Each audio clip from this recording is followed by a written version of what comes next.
Homestead-Miami Speedway in South Florida, all shined up and ready to host a big celebration. It's a championship celebration. Today, this Fast Mile and a Half Speedway hosts the season-ending race for the NASCAR Sprint Cup Series. The garage opened just after sunrise, and the contending teams were waiting and ready to go to work. Every nut and bolt, every chassis setting, everything on the car has been checked and rechecked.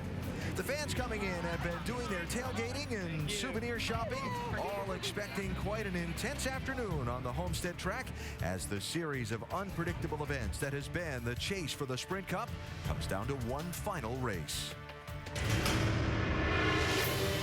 It's the greatest chase in history. 3 drivers and 1 race to decide it all. Go out there and enjoy the day today, boys. This could be one of the best days of your lives right here. Last week, it seemed to be Denny Hamlin's chase. Denny Hamlin making a statement, going to the lead.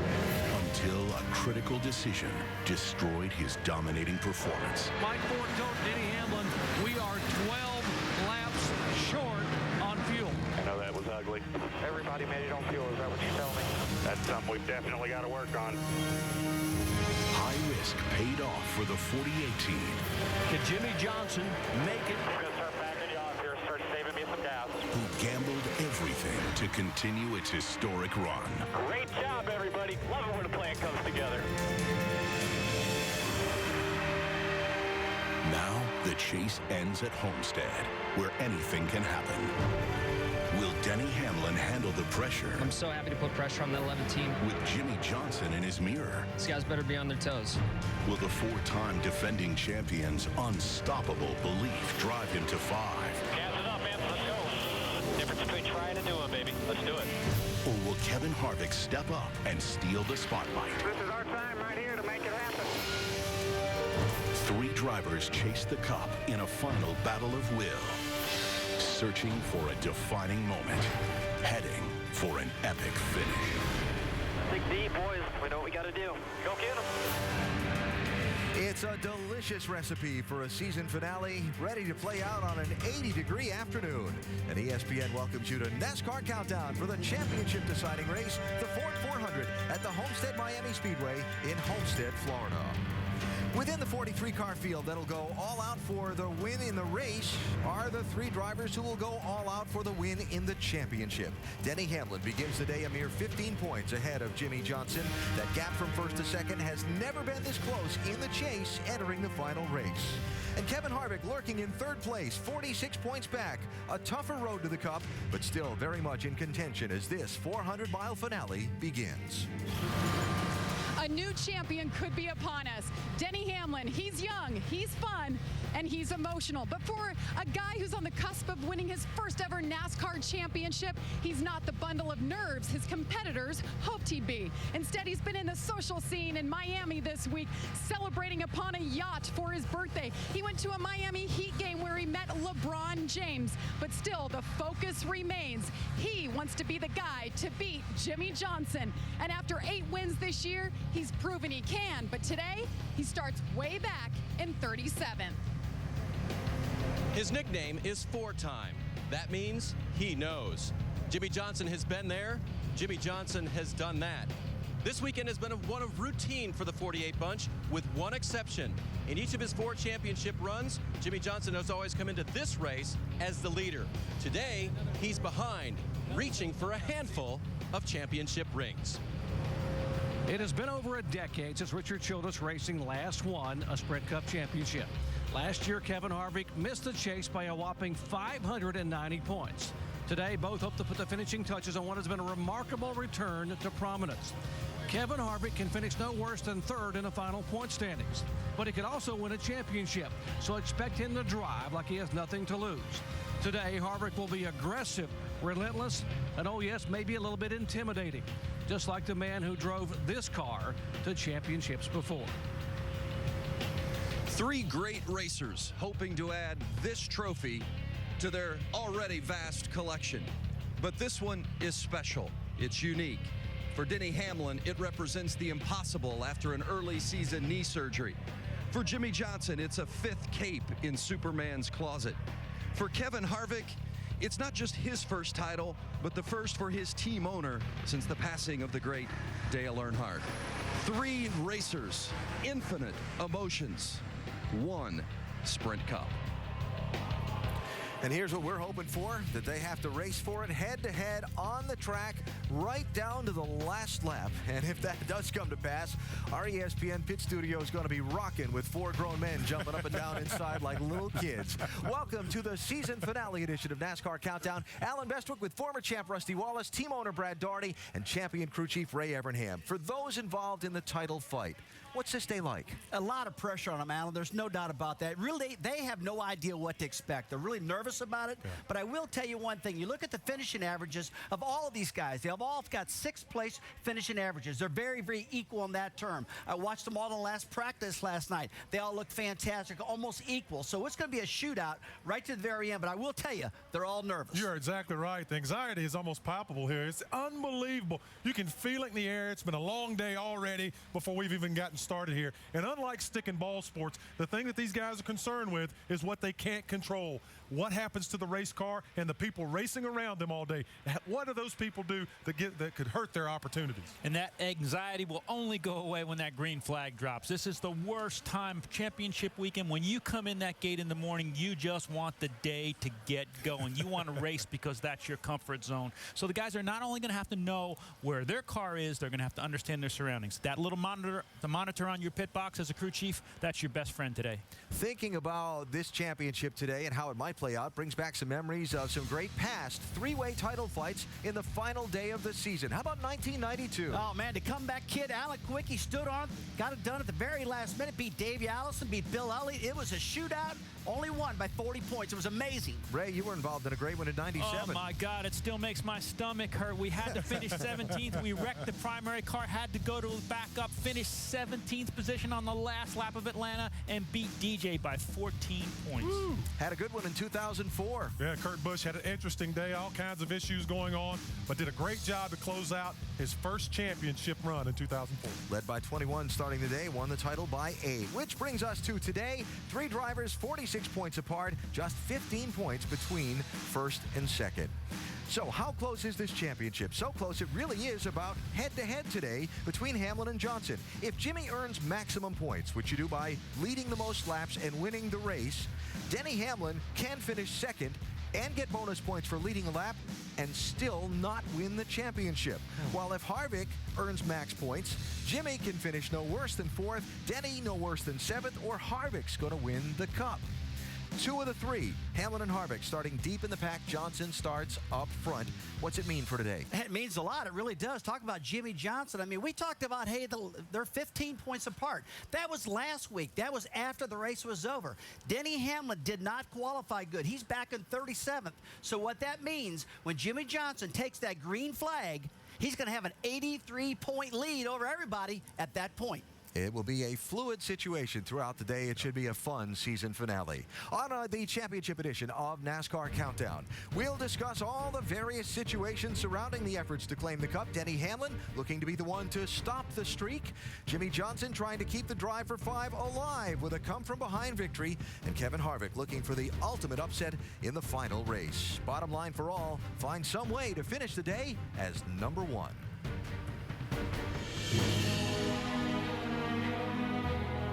Winning is not a sometime thing, it's an all-time thing. You don't win once in a while. You don't do things right once in a while. You do them right all the time.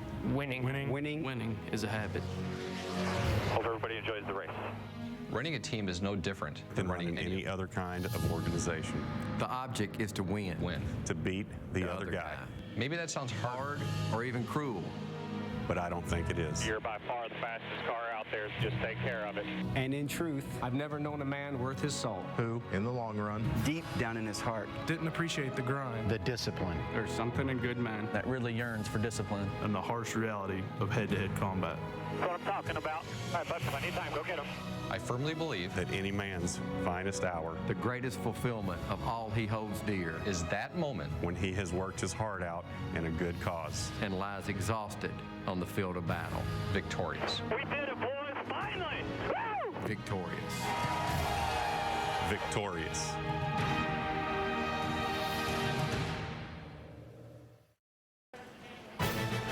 catch the latest BCS countdown and the exclusive unveiling of the new BCS rankings. Find out who's in the driver's seat and who's poised to be this year's BCS Buster.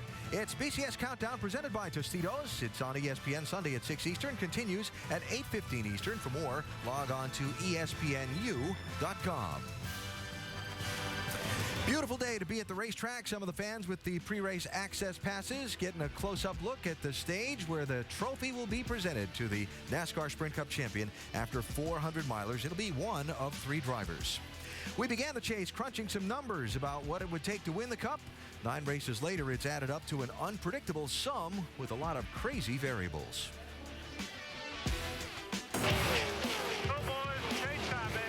Risking it all right from the start, Tony Stewart pushed his fuel and his luck until both ran dry, giving Clint Boyer a swagger that earned everyone's attention, including the attention of race officials, for the wrong reason.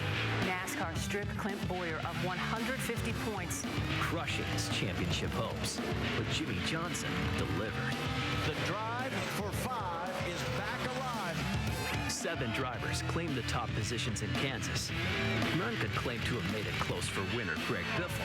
But Jimmy Johnson made it very close at the top of the chase, bumping Denny Hamlin out of first by just 8 points. We've never been afraid of a little bit of work. In California, Tony Stewart had enough in the tank this time to become the 4th different chase winner, while title chances evaporated for Kurt Busch, Carl Edwards, Kyle Busch, and Greg Biffle. Midway through the race in Charlotte, lightning struck in a bad way for Jeff Gordon, as an electrical issue zapped his hopes for a 5th championship. In Martinsville, tempers and determination ran hot. Kurt Busch turns Jeff Gordon around as Denny Hamlin put the heat on Jimmy Johnson's lead. Less than the width of a front bumper. That was the difference between winner Clint Boyer and teammate Kevin Harvick at Talladega. In Texas, white knuckles became bare knuckles, with drivers fighting for position. The 24 crew of Jeff Gordon, they've been told to go to the 48 pit and provide assistance. Hell yeah! And Denny Hamlin knocking Jimmy Johnson out of the lead. It's on. Lug nuts pit stops and rolling dice in Phoenix created a winner-takes-all scenario in Miami. Carl Edwards won his first of the last 71, but all focus and pressure were on the top 3: Hamlin, Harvick, Johnson.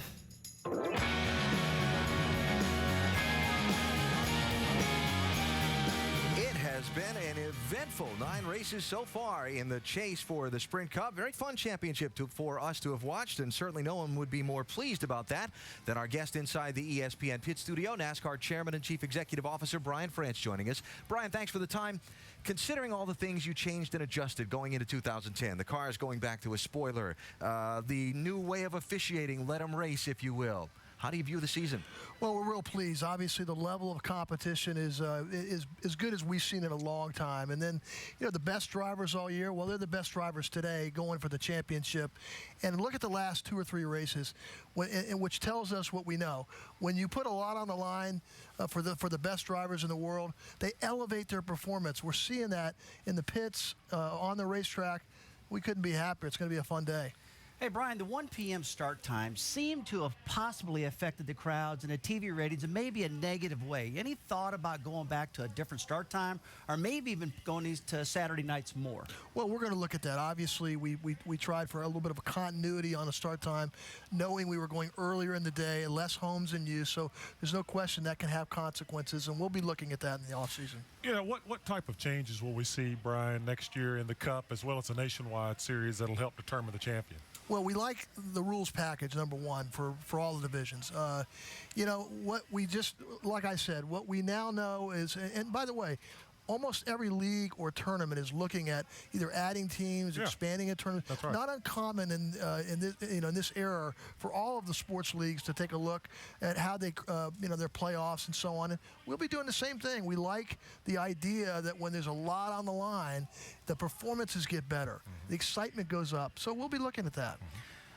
This is the first time you and I have ever been in a trailer like this without me being in trouble. So I feel pretty good about that. But when we have our weekly competition meetings with Mike and the guys, they talk about the alignment of the 3 series. Now, you look at the young talent we had in that nationwide race last night. Is that something NASCAR is actively doing to continue to produce the Denny Hamlins and Jimmy Johnsons and Kevin Harvicks that we see today? Yeah, and I think we might have that slightly off balance a little bit now, too. We'll be working on that, Ray, because we definitely want to make sure there are enough seats and exposure for the young drivers coming up to make their mark. And obviously we love the flow back and forth with the Cup drivers, makes the event bigger, and that won't change. But we may be looking at ways to spotlight these young drivers and their talents, and that's one of the things in the off season we'll be looking at. And a time frame for maybe making those decisions. It's not that long from now till February. Yeah. No, it happens. It'll all happen in the off season. In December, we'll make any announcements we would have would always come in January. All right, Brian.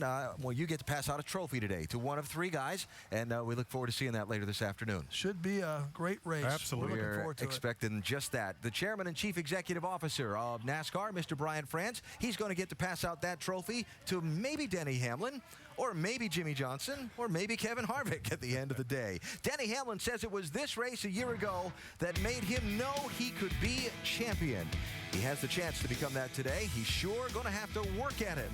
He might have to avoid some wrecks or some shipwrecks as NASCAR Countdown continues from South Florida.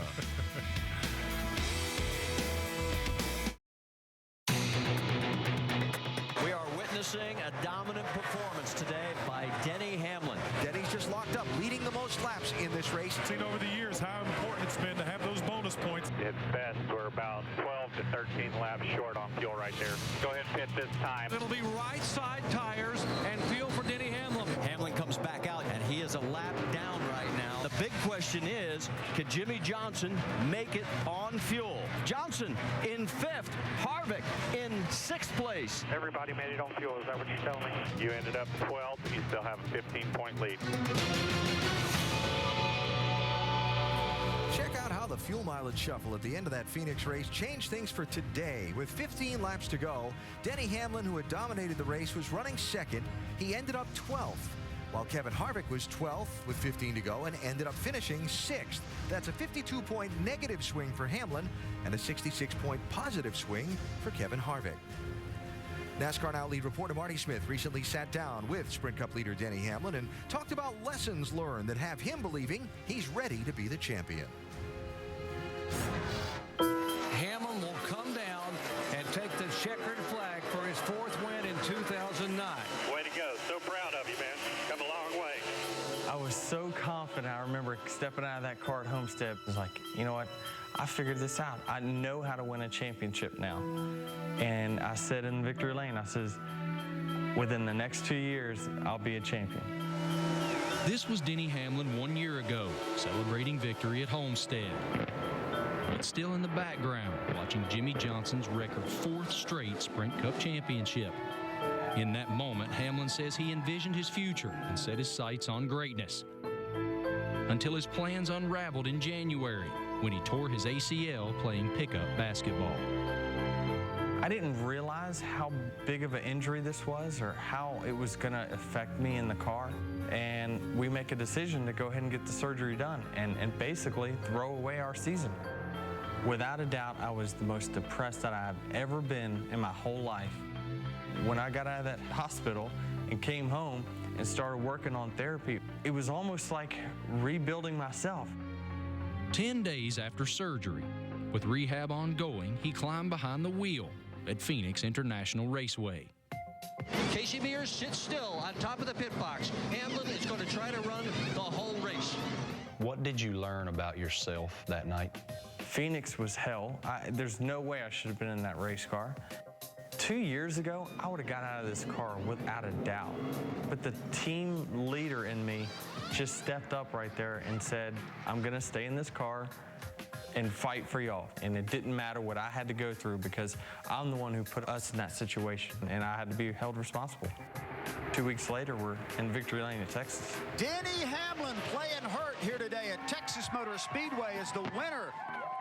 More wins followed, and Hamlin remained a consistent challenger, but always on Johnson's heels until he swiped the points lead with another win at Texas 2 weeks ago, a victory that solidified his confidence. I feel like I can beat him. I feel like I have beat him. I was sick of being the driver that they always say, the potential is this, but here's really what's going to happen. So I wanted to be from a championship contender to a champion.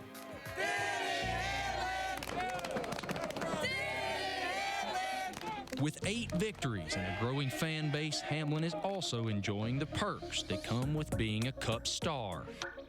Nobody cared about my autograph a few years ago, but they do nowadays. You seem okay with fame. I think I handle it well now.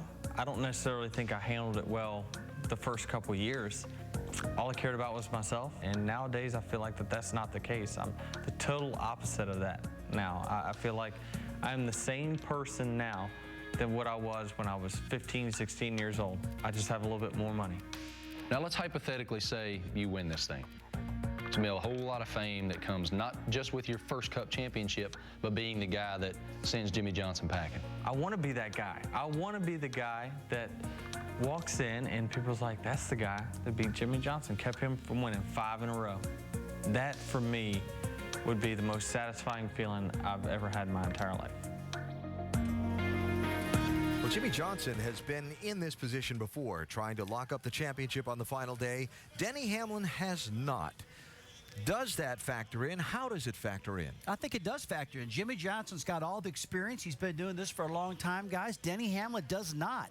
So, I mean, Johnson's been there, done that. He knows what to expect, and all Denny knows to do is just drive hard and do his best job. He's never been in all these different predicaments that Jimmy's been in. So I think it will have an effect, in my opinion. Well, without question, Jimmy Johnson has the most experience in this situation. Jimmy Johnson is one of the greatest champions that this sport has ever seen. His legacy is cemented in this sport. But the thing that I've noticed about Denny Hamlin, especially throughout this chase, he has been very, very confident and very, very sure about where he's putting his foot each time he gets in that race car. He has called and predicted where he would be throughout this chase, and here we are today. He's got the lead. He's going to win this race. Well, experience is definitely a factor, okay? Jimmy's got the experience of winning the championship, but Denny won this race from 38th position last year. He's got the experience of knowing he can come through the field and do it. So starting 37th today, is he racing with any fear, or is he pretty fearless? I think they've got a plan, Alan. I really do. I know that he knows he's got to take care of his car. It's going to eat up a little bit of time that he should be out front trying to lead the most laps, but I think they've got a plan. They've got to be patient. The angst in racing comes from what you cannot control. He cannot control those other race cars around him. That is what he's concerned with. But by about 25, 30 laps, that 11 car will be in the top 10, top 15. I personally think that Denny Hamlin's going to have a lot of concern today, Brad. I mean, the reason being, he is so close to winning this championship, it's unreal. He doesn't want to be the guy to mess something up. He doesn't want to be the guy to go up there and get too high in 3 and 4, hit the wall. He doesn't want to be the guy that slides through the pit road and maybe messes up the pit stop. He doesn't want to be the guy that just does something stupid on his own and cost the whole team a championship. Fuel mileage. If fuel mileage becomes a factor in this race, is the 11 team at a disadvantage, Ray? Yes, I think they are. Based on what we saw last week and based on Mike Ford's comments, I think they are. But you know what? I'm a crew chief like Mike Ford. Give me the horsepower. Let me worry about the fuel mileage. Figure the numbers more out. With power than you lose on fuel mileage. All right, it'll be an interesting day for Denny Hamlin again, starting back in 37th position. Coming up, Kevin Harvick, so close to returning one of the sport's most decorated owners to the champion celebration, but with some pretty good odds to overcome if he's going to make that happen. California Kevin, when NASCAR Countdown continues from just north of the Florida Keys.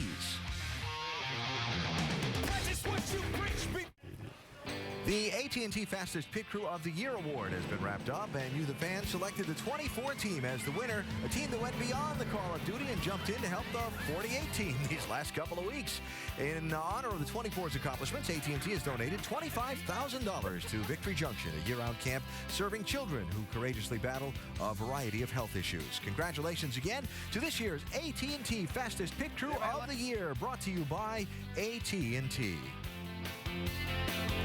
Driver introductions getting underway. Something different today. The 3 championship contenders, instead of being introduced where they fall in the starting grid, will be introduced last to the fans at Homestead-Miami Speedway. Kevin Harvick, 3rd in the standings, 28th on the grid, and looking to make famed team owner Richard Childress a champion again. A title would bring Childress and Harvick full circle from those dark days after the passing of legendary driver Dale Earnhardt. It's going to be fun. We were in Daytona right after it happened. I guess it was that Tuesday. You know, I walked out on the dock there and kind of by myself and just sat there and thought about a lot of things. And I said, here's what we're going to do. We're going to go to Rockingham with Kevin Harvick. He could have very easily just said, you know what, I've done my thing and it's been great, but I'm done. And his whole goal is to get up there and sit on that stage for a 7th time and with somebody else besides Dale. Whether we win or lose, I felt like we put forth a great effort. But I think as you look at all the things at RCR, it's that last piece that needs to be in the trophy case.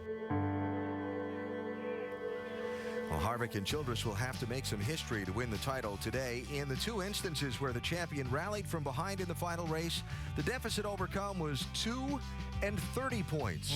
Harvick is 46 points behind entering this finale. Kevin's talked a lot these last couple of weeks about hearing from Earnhardt fans and really being encouraged and flattered by it. Being that far behind, nothing to do but go for it. And what practically does that mean in the race behind the wheel? Well, what that means for Kevin is do exactly what he did to get himself where he is right now. And that is drive hard. You got to remember, Kevin's been our point leader in the normal season all year long. He's been leading this thing from start to, I think it was race 26 before the chase started. He's been there all the whole time. He's just got to keep continuing what Kevin does best. And today he's qualifying in the back, and Kevin always qualifies in the back, and he always drives to the front, and I expect to see him do that again. Don't get rattled up and don't get points racing. Kevin, don't change up your style. That's what I'd be telling him. But is there anything he can do to force the issue today and try and force some things on the other two? I think the one area is Denny Hamlin, because he starts in front of Denny Hamlin, and Denny's obviously going to have an eye on Kevin. And like Rusty said, Kevin has been very efficient at getting this race car from the back of the field to the front throughout runs. So I think he could put pressure on Denny, maybe to make a mistake trying to keep up with him as he goes forward. Well, besides putting a bumper pressure on Denny, he wouldn't do that. Kevin will be a distraction. He will be a distraction to the crew chiefs and to the drivers, because they want to focus on each other, the 11 and the 48. But if they take their eye off of that trophy for a second, Happy Harvick will have that thing headed to welcome. Well, Kevin's got some work to do starting 28th. They have gotten away with starting deep in the pack for most of this chase. No crashes in front of them that they've gotten caught in. They need it to happen one more day and a lot more. Up next, the 4-time champ, Jimmy Johnson. He and his team look for another ring. You might say one for the thumb. Can they defy history and rally from behind? That is next on the championship edition of NASCAR Countdown from Homestead.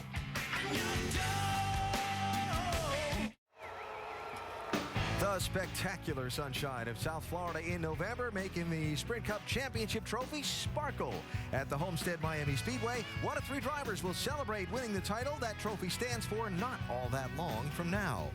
The last 4 years, it's been Jimmy Johnson and his team doing the celebrating. There are a lot of things different this year for Jimmy and company. He's now a dad. He has to come from behind in this final race to be the champ. And even his pit crew is different than what it was beginning the chase. Despite all the change, driver and team members are all looking for the outcome to remain the same. Disaster for Jimmy Johnson. Had a terrible right front stop.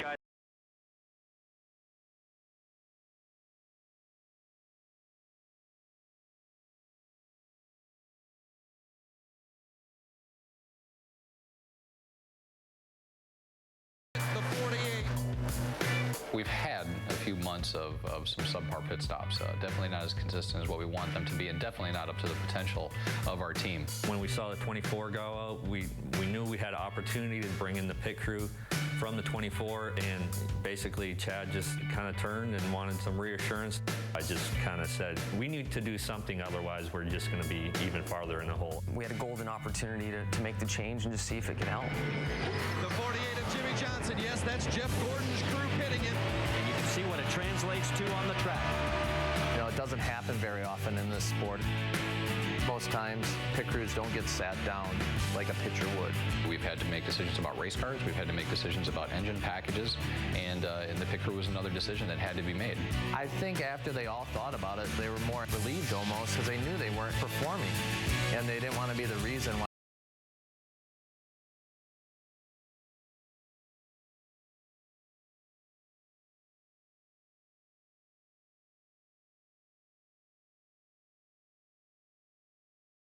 Change maybe we needed to spark a little fire under everyone on the team. We've talked about Jimmy's domination here. Today, he hasn't had a sniff at the lead. I could tell early in the run that fuel mileage could be a concern. Going 88 laps, that's quite a stretch, and we were a little bit short, but we knew that Jimmy was going to be able to save us. Great guy is my engineer. He said, hey, man, we're within a couple of laps of being able to make this. Chad Canals came on the radio and said, Jimmy, I need you to save me some fuel. 11 car pitted, and at that point, I really backed Jimmy off another couple of 2-3 tenths. I'm just staring at the fuel pressure gauge when it's going to go to zero pressure and run out. Can Jimmy Johnson make it on fuel? There's Jimmy heading for the stripe, and they cross with Johnson in 5th. Obviously, it came down to a strategy at the end, and we out-strategized our competitor. I felt like it was a risk we had to take. We had a good day. The 11 was having a great day, and we had to do something to flip our odds around. When you get a shot in the arm like what we've had over the course of the last couple of weeks, so the confidence level of the driver gets higher, so the confidence level of the team gets higher. That shows vintage 48 style, how we're able to come from behind and make things happen. Jimmy Johnson indeed makes history tonight and claims his 4th consecutive Sprint Cup Series championship. My God, I can't believe it. History, boys. No one ever. I'm in that position now going for my 5th. I have a ton of pressure on me. There is no doubt about it. But I'm in a good place with it. I mean, I don't know why or what it is, but I'm comfortable, I'm calm, I'm relaxed. We have nothing to lose. We've won championships. I want to win this one as badly as my first. Inside, I don't feel like I've even won one, and that's how badly I want this one. I know how special winning 4 in a row was for me. And if I was able to win 5 in a row, it'd be the ultimate. When we win this 5th championship, it's going to tell everybody that, hey, no matter how much you try to come at us, we're going to come back even harder. As a unit, it would just mean so much for us to say, look, regardless of the circumstances, we can win championships. Let me give you some interesting food for thought here. 4 times in the 9 chase races so far, Jimmy Johnson has gained more than 15 points on Denny Hamlin. Do that today, he will be champion for a 5th straight season. He certainly has a much better starting spot for the race than do either Hamlin or Harvick. The last 4 years, Jimmy's always entered this race as the championship leader. Smallest lead he's had was 63 points. People are saying he's never had to race all out on this track. We don't know how he's going to do. Anything to it or not, Rusty? There's nothing to that whatsoever, Alan. This guy's won a ton of races. He knows how to win. He probably will win the day, although I think he will. He knows how to do it. I don't think it's any effect whatsoever. He knows what he's got to get done. He's got to gain a lot of points. He's starting ahead of everybody else in the qualifying positions. He's going to do great today. All right, with the championship so close, all 3 of the title contenders are part of multi-car teams. Brings up the topic of team orders.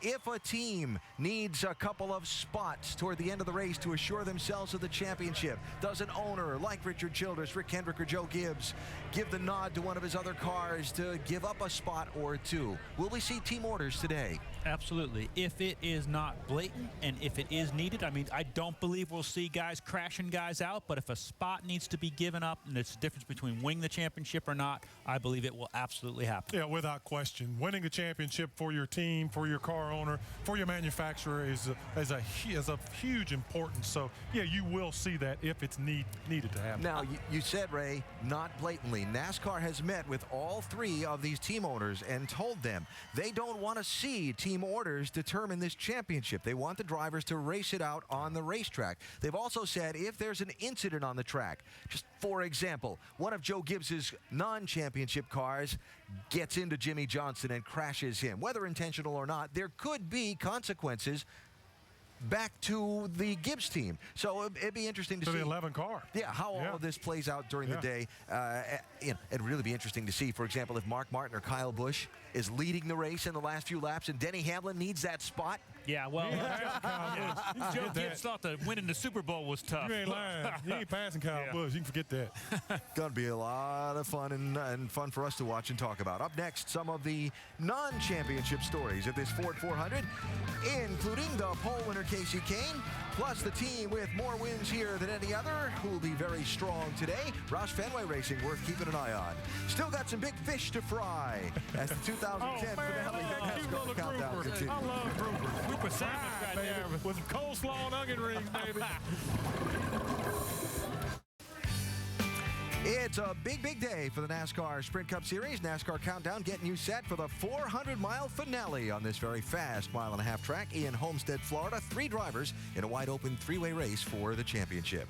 Good chance you'll see a lot of cars slip into the outside wall today. Slick track, warm afternoon. Might even see a title contender or two scrape it up. It doesn't necessarily mean their chance to win is done, as explained by our Tim Brewer in the Craftsman Tech Garage. Tim? Thanks, AB. You might think you're in Darlington, South Carolina here in South Florida because it's hot, it's slick. The cars are going to be in the top groove, against the wall, perhaps beating and banging against the wall. But this foam in here, that's the soft energy absorbing barrier. Where it came from? Outside the car. When NASCAR implemented this barrier, it made racing a lot safer, but they carried it a step further. What they did, they put the foam in the right side. That made the car more durable. Against the wall, you can beat and bang. But more importantly, you don't have to bring this car home looking pretty. If you have to use it up, go ahead and use it because it's here that you're going to win the championship. Yep. Guys? Only want to bring home that trophy. You don't care what the car looks like, right, Tim? Thanks very much. Let's give you some other people and things to watch for in today's race besides the championship. How about the guy starting on the pole? Yeah, Casey Kane did a great job in that Red Bull Toyota. Said the car had speed, proved it. Looking forward to maybe being united with a lot of his crew that he's had so much success and history with going forward for next year. I know he's pretty excited about starting on the pole. Hopefully he can put a whole race together. The guy right next to him on the front row will be strong today. Oh, Carl Edwards. He's the guy that I think is going to win this race, actually, guys. He won last week, and he's got an incredible amount of momentum on his side right now. He's qualified second. That car of his is bad fast, and he wants to win bad. All the Roush Fenway Fords look for them to be tough today. Always at the last race of the season, a lot of driver-team relationships that come to an end. Brad, the team you own part of, is in that situation. Yeah, Marcus Ambrose will start 20th today. This will be his last race for us. We're so excited. Bobby Labonte will be in our race car come Daytona. We're looking forward to it. So final ride for the Australian Ambrose in that 47 car today. We have documented the stories surrounding the championship and what may play into determining which of the 3 drivers will win the Cup. Up next, we talk with Hamlin, Johnson, and Harvick for their final thoughts before they climb aboard and try to become champion. They're being introduced now here at Homestead-Miami Speedway.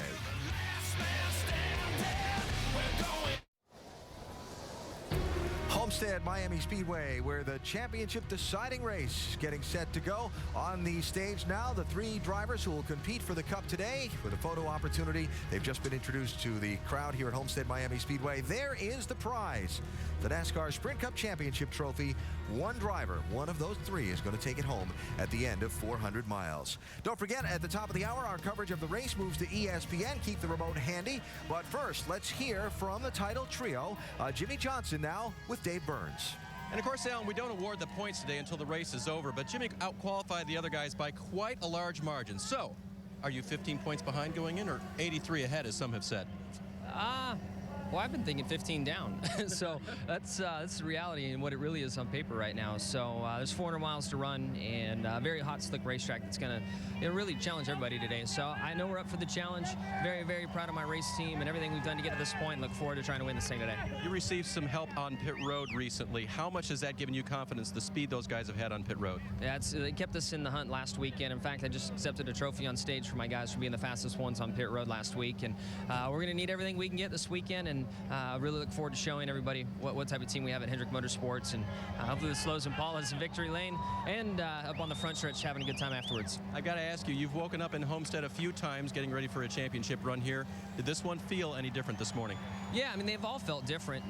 This one is different because I don't have to protect anything, and I can't stress that enough. Yes, there is a ton of pressure on me, and there are a ton of nerves, but it's a different form of. I'm not protecting anything. I've got to go out and do my best job today, and I know that I'm ready, my team's ready. Good luck doing that. Thanks much. Right on. Thank you. Alan? Jimmy Johnson getting ready to try and complete the drive for 5. 6th position on the grid. Chad Knaus down around his car as always, looking to the final details as well as they get ready to race for the title. Denny Hamlin starting the race as the championship leader. Jamie Little's with him.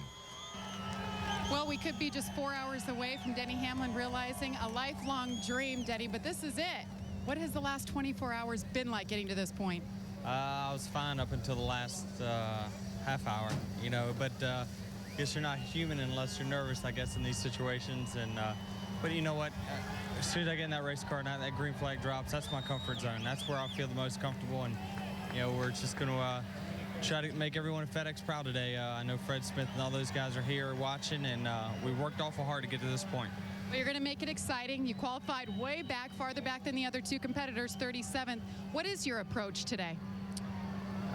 You know, to be cautious firsthand. And, you know, if I'm in a position at the end of the race where I need to make up spots, then I'll be a little bit more aggressive. But I'm not going to race this race any different than what I have before.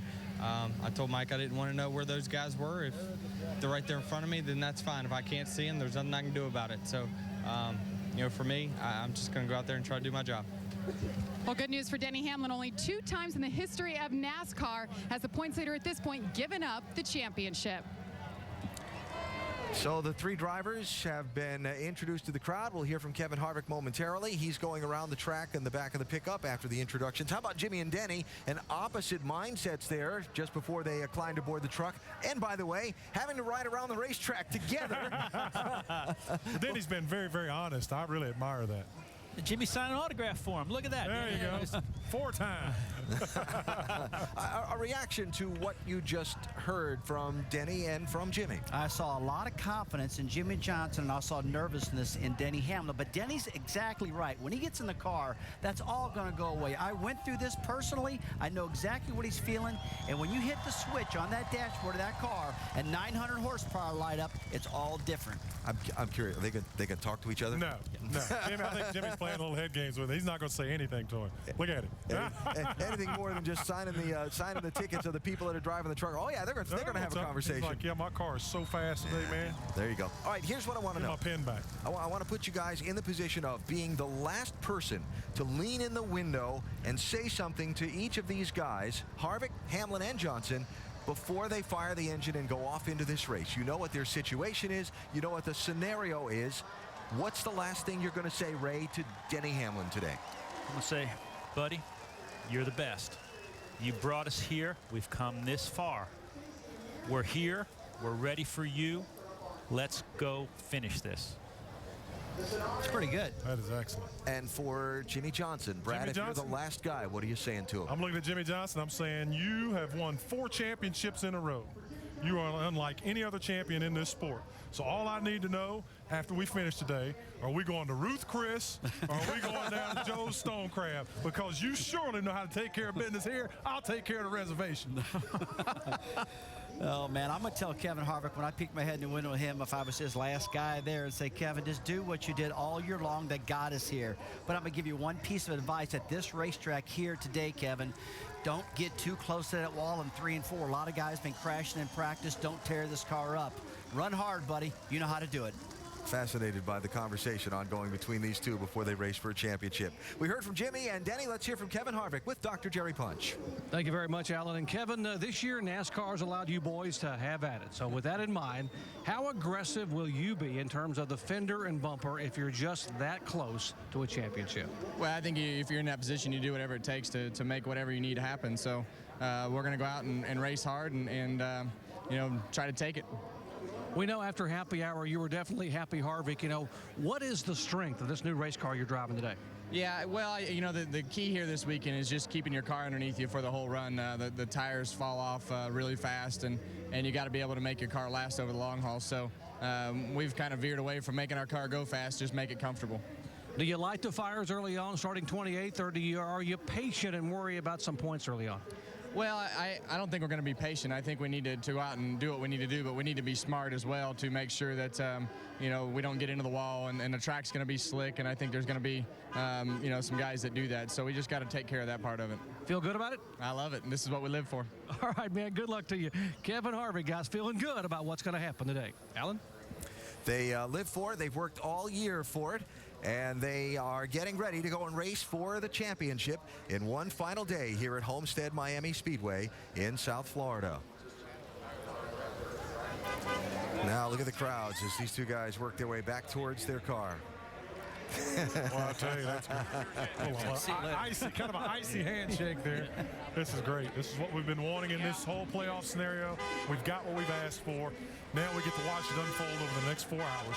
Who will be our champion? That guy right there, Johnson's got a lot of confidence right now. Probably the coolest customer out there at the moment. He should be. He's got 4 championships in his pocket.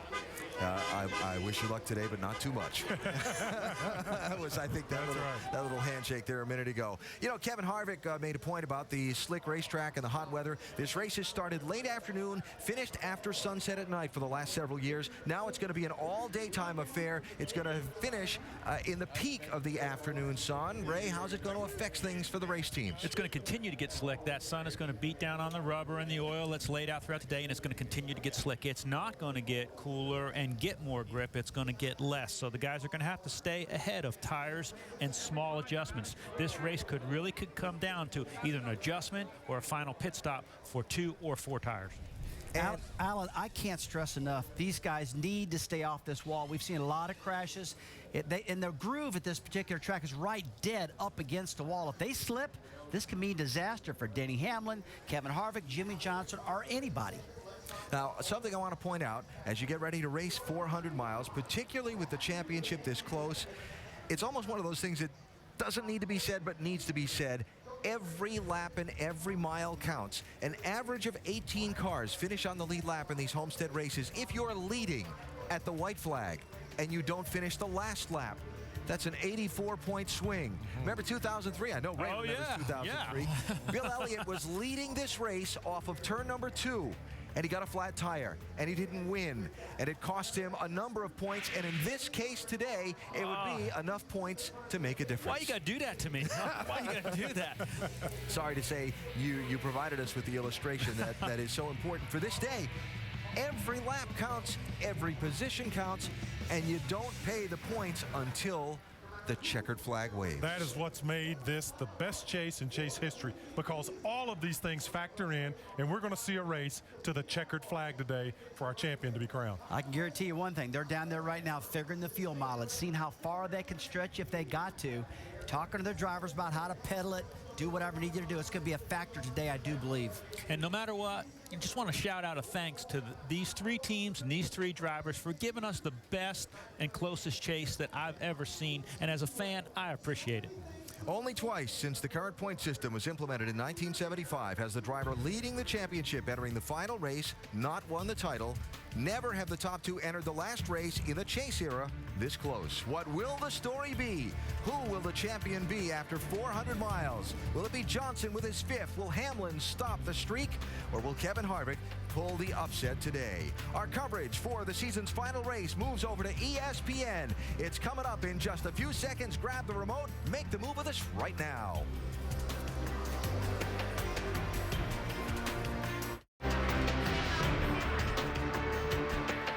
It's championship day for the NASCAR Sprint Cup Series. Thus far, a great weekend and a great season of racing concludes in South Florida as ESPN brings you live coverage of the Ford 400 ready to go at the Homestead-Miami Speedway in Homestead, Florida. 43 drivers will compete in this fast 400 miles, and within that race, 3 have a chance to be champion. Which one of these drivers and how are what we'll find out as the afternoon plays out. We go trackside for the opening ceremony. Ladies and gentlemen, please rise and remove your hats as the Homestead Air Force Base Color Guard presents our nation's colors. And remain standing as Tim Griffin from Motor Racing Outreach offers today's invocation. Would you join me in prayer? Our God and Heavenly Father, we thank you for the privilege of living in this great land. We pray for those who stand in harm's way to protect our freedoms. Pray that you bless them and their families as well. Thank you for today's event. We pray your blessings on our racers, our crews. Thank you for our wonderful fans and sponsors. Give us a great day today as we crown our champion. We ask all these things in Jesus' name. Amen. And now, to honor our troops, place your right hand over your heart for our national anthem, performed today by this year's Celebrity Apprentice winner, Poison frontman, rock legend, and most importantly, NASCAR mega fan, Brett Michaels, and Miami's own Nanette Molina. Oh, say, can you see by the dawn's early light what so proudly we hailed at the twilight's last gleaming, whose broad stripes and bright stars through the perilous fight for the ramparts we watched was so gallantly streaming. And the rocket's red glare, the bombs bursting in air, gave proof through the night that our flag was still there. Oh, say does that star-spangled banner yet wave? For the land of the free and the home of the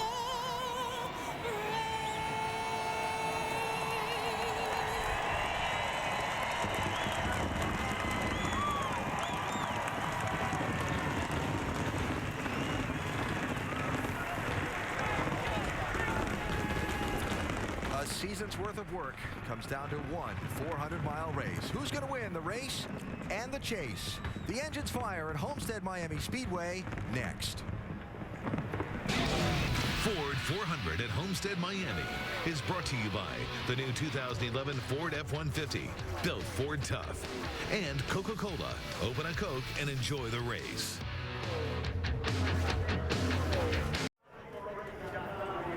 A sunny 80-degree day at the Homestead-Miami Speedway, the site of the season-ending race for the NASCAR Sprint Cup Series, the Ford 400. A race where an incredibly close championship will be decided in a three-way fight for the trophy that leaves little room for error. It's the greatest chase in history. 3 drivers and 1 race to decide it all. Go out there and enjoy the day today, boys. This could be one of the best days of your lives right here. Last week, it seemed to be Denny Hamlin's chase. Denny Hamlin making a statement, going to the lead. Until a critical decision destroyed his dominating performance. Mike Ford told Denny Hamlin, we are 12 laps short on fuel. I know that was ugly. Everybody made it on fuel, is that what you're telling me? That's something we've definitely got to work on. High risk paid off for the 48 team. Can Jimmy Johnson make it? We're going to start backing you off here, start saving me some gas. Who gambled everything to continue its historic run. Great job, everybody. Love it when a plan comes together. Now, the chase ends at Homestead, where anything can happen. Will Denny Hamlin handle the pressure? I'm so happy to put pressure on that 11 team. With Jimmy Johnson in his mirror? These guys better be on their toes. Will the 4-time defending champion's unstoppable belief drive him to 5? Gas it up, man. Let's go. Difference between trying and doing, baby. Let's do it. Or will Kevin Harvick step up and steal the spotlight? This is our time right here to make it happen. 3 drivers chase the cup in a final battle of will. Searching for a defining moment, heading for an epic finish. Dig deep, boys. We know what we got to do. Go get them. An epic finish indeed. What will the headline be later tonight? That a mistake was made, costing one of the 3 a chance at the Cup, that they raced it out head-to-head into the final laps? Will the historic streak continued, or that historic streak snapped? Kevin Harvick, the Bakersfield, California native, who came to the top level of NASCAR racing when the late Dale Earnhardt was killed in a racing crash. In 2001, Harvick was the man Richard Childress tabbed to replace Earnhardt.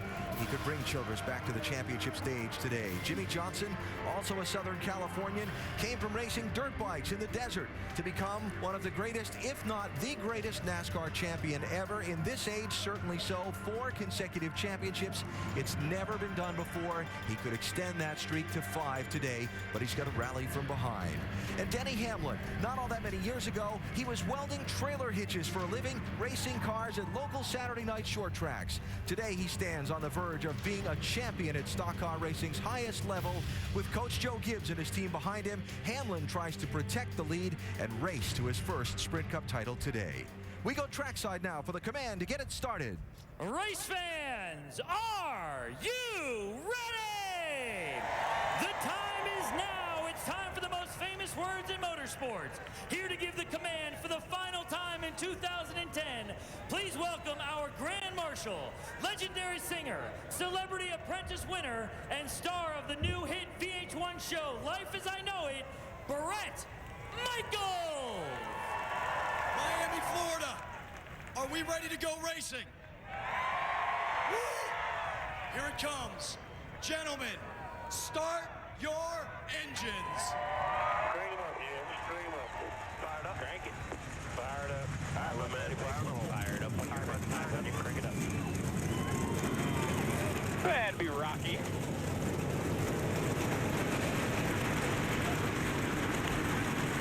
I got you both of them. 3 drivers, 1 race, 1 champion. It's an exciting day. And excited to call the race for you. Topside are Marty Reed, Dale Jarrett, and Andy Petrie. Gentlemen, have fun. Thank you, Alan. We certainly will, and glad that all of you at home are along for the ride. It's what we've been dreaming about since the season started back at Daytona. A championship that would come to the final race, and it will be decided between 3 great drivers. And what about the demeanor of the 3? How about Jimmy Johnson? He seems to have been the coolest, calmest all week, and why not? He's won this thing 4 times, and he's sticking the needle into Denny Hamlin every chance he gets. But what about the other 2?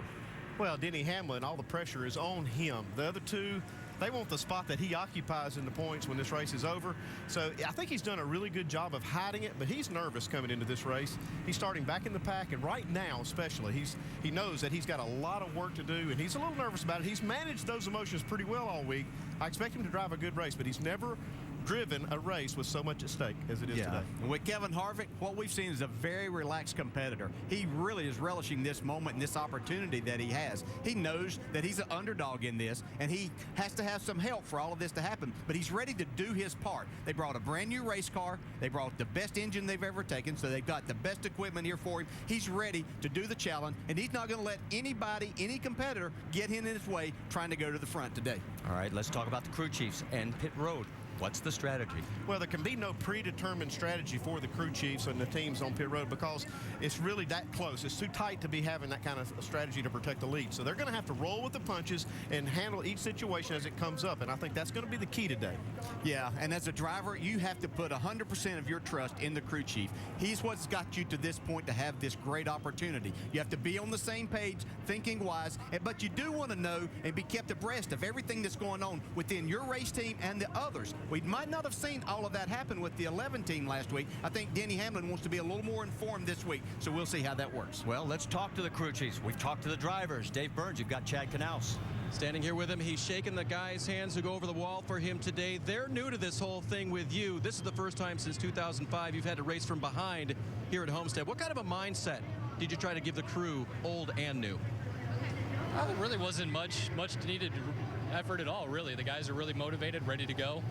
The whole team's excited. Jimmy's excited. We've got a great race car. Just happy to be in the position to come here and battle for another championship. You know, we've been battling for championships since 2002 with this team, and I think it speaks a lot about the tenacity of Jimmy and this team and Mr. Hendrick and everybody at Hendrick Motorsports. So it's been a fantastic season, whatever the outcome is, but I honestly think that we got an opportunity to go out there today and do something pretty special. All right, good luck today. He climbs on top of the 4-time winning championship pit box. Dr. Jerry Punch? Well, Dave, a little earlier, Gil Martin told me the strategy could be summed up with one word: offense. And so, Gil, from a game plan standpoint, what can you as a crew chief do to help your driver get from 28th to 1st, and how long will it take? Well, Doc, we're looking at 2 scenarios here at the start of this race. If we can get a caution around lap 8, we're coming to pit road because we're going to put tires on that thing all day long. And some of the guys up front may be afraid to come. But playing offense, I think we're going to put tires on all day, or long green runs. The car was tremendous yesterday on a long green. That's when Kevin's at his best on a slick track like this. So a long green run won't hurt my feelings either right off the bat. Hey, have some fun today. We're going to have a great time. Thanks. All right, Jamie? Of the 3 contending crew chiefs today, Mike Ford has the toughest task, getting his driver from the back to the front. Mike, how do you get Denny from 37th to the front and keep him out of harm's way today? Yeah, first of all, you just have to settle into the race. First few laps, see where things sort out. The thing about it is our race car is working well on the bottom, and I know when the track's slick, a lot of guys are going to move up, so that opens up the bottom. We started from further back last year and drove to the front, so I think that formula stays the same. You get the car working on the bottom, and you're going to have clear track. All right, Mike Ford, like his driver Denny Hamlin, looking for their first ever championship. Marty? And the cars are getting ready to roll off. Let's show you the onboards. We've got a total of 9 of them. In fact, 3 with our top contenders. You're not going to miss a thing. We'll go green when we come back.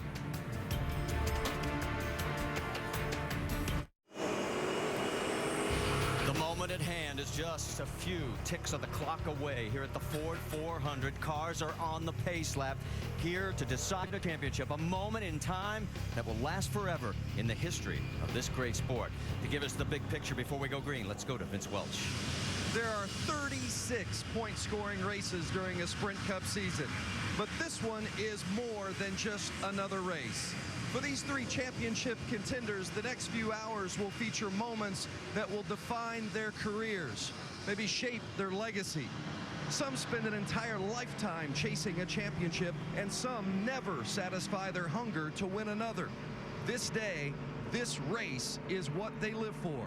It will provide a joy or a heartbreak that they will never forget. I wouldn't trade my position with any of the other 2 drivers. I feel like we're obviously in the best position. We have the lead. We control our own destiny. When you're not protecting something, it's like, yeah, let's try it. And what do we have to lose? Let's do this. Let's do that.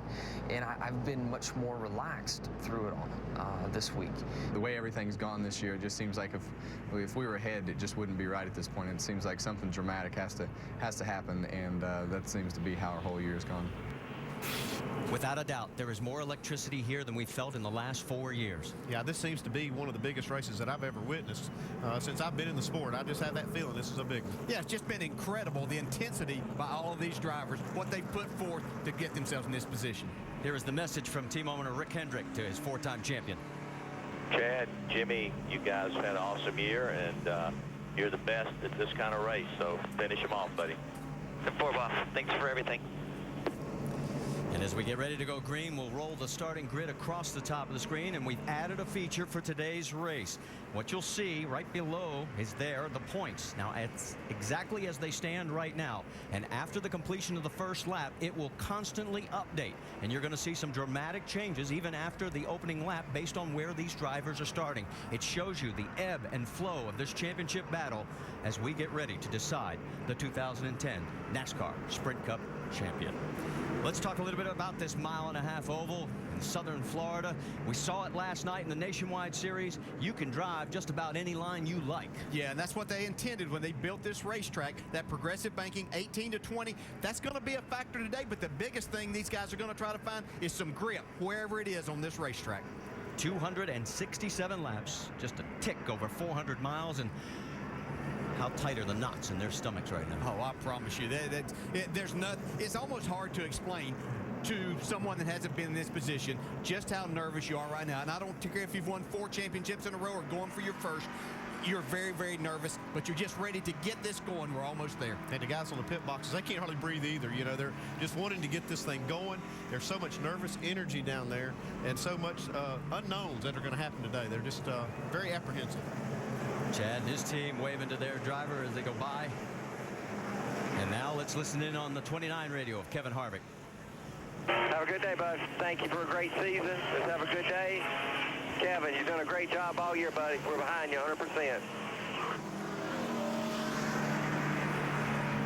No response from Kevin. I think he's ready. He's ready. He's got the bit between his teeth.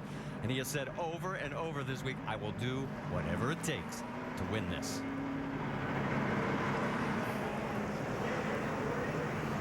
Final check of the 11 radio. What's Denny and his team talking about? All right, man, check your switches. Pull those belts. Relax those hands and shoulders. Get you a feel for it, and then go aft. 10-4. Let's make this a memorable day, guys. Denny admitted in that last pre-race interview with us, he was really feeling the nerves at that point. He's done a good job of containing him this week, but I know he's nervous. He's got to be nervous. He's only human. You'd be pretty apprehensive getting ready to start this thing. Yeah, and I think one thing that makes you nervous as a driver, unlike so many other sports, if this was a Super Bowl, we'd be talking about 2 teams. We've got 42 other cars each of these drivers are dealing with, and that's what you can't control. Pace car bringing him through turn 3. You can hear this great crowd on hand at Homestead-Miami Speedway as they're coming to their feet, getting ready for the start of the final race. For Jimmie Johnson, 14 of his 19 chase wins have come from a top 6 starting position. He starts 6th today. For Denny Hamlin, he won this race last year from 38th, the lowest starting position of a Homestead winner. He starts 37th today.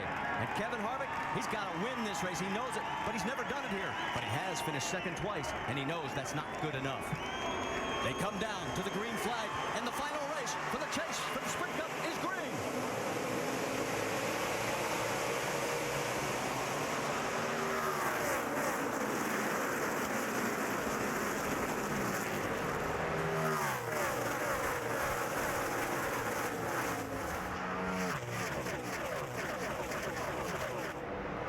Sitter Casey Kane takes the early lead into turn 3 with Carl Edwards right behind. Yeah, I saw something on the start. They couldn't even get grip on the straightaway to get the race started hardly. Yeah, it looked like Carl Edwards a little late on the draw, but he may have just spun the tires a little bit. As we come across, it's Kane, Edwards, McMurray, Allmendinger, Jimmie Johnson into 5th, and you can already see how the points will flex and flow through the course of this race. Every position counts. Top 10 cars getting into single file, double file a little bit further back.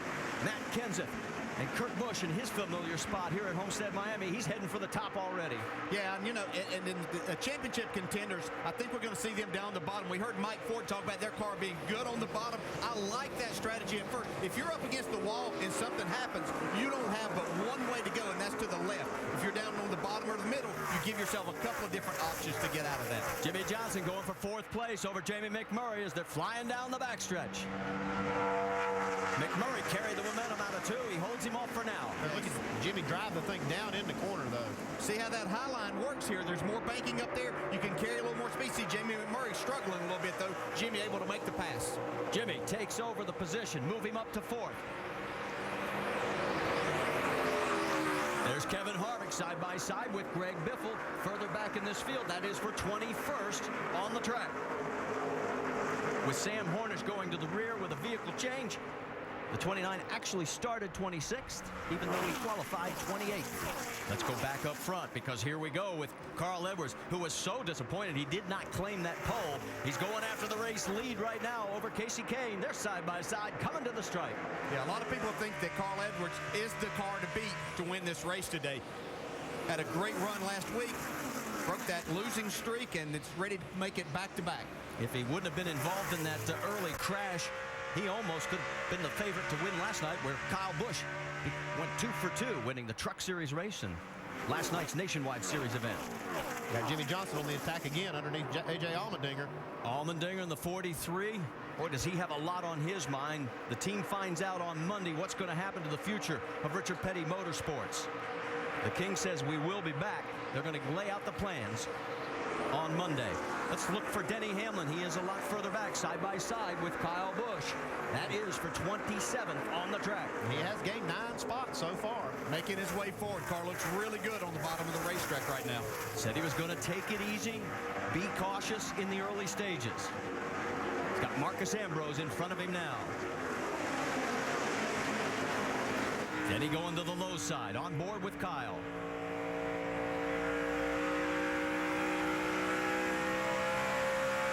Then he picks up another spot. He gets around Ambrose. Eric Almirola in the 9, right in front, the 39 of Ryan Newman, who became a new papa earlier this week. 3 wide coming out of the corner. Whoa, Biffle almost put it up against the wall again. Did it in the first practice session. They moved to the backup car. Here comes Jimmy as we move back forward, looking for that 3rd spot. All over A.J. Allmendinger. I can tell you, I'm pleasantly surprised with this 48 car. I didn't think they were that good. I knew they would make some adjustments, but I wasn't sure how good they would be at the start of this race.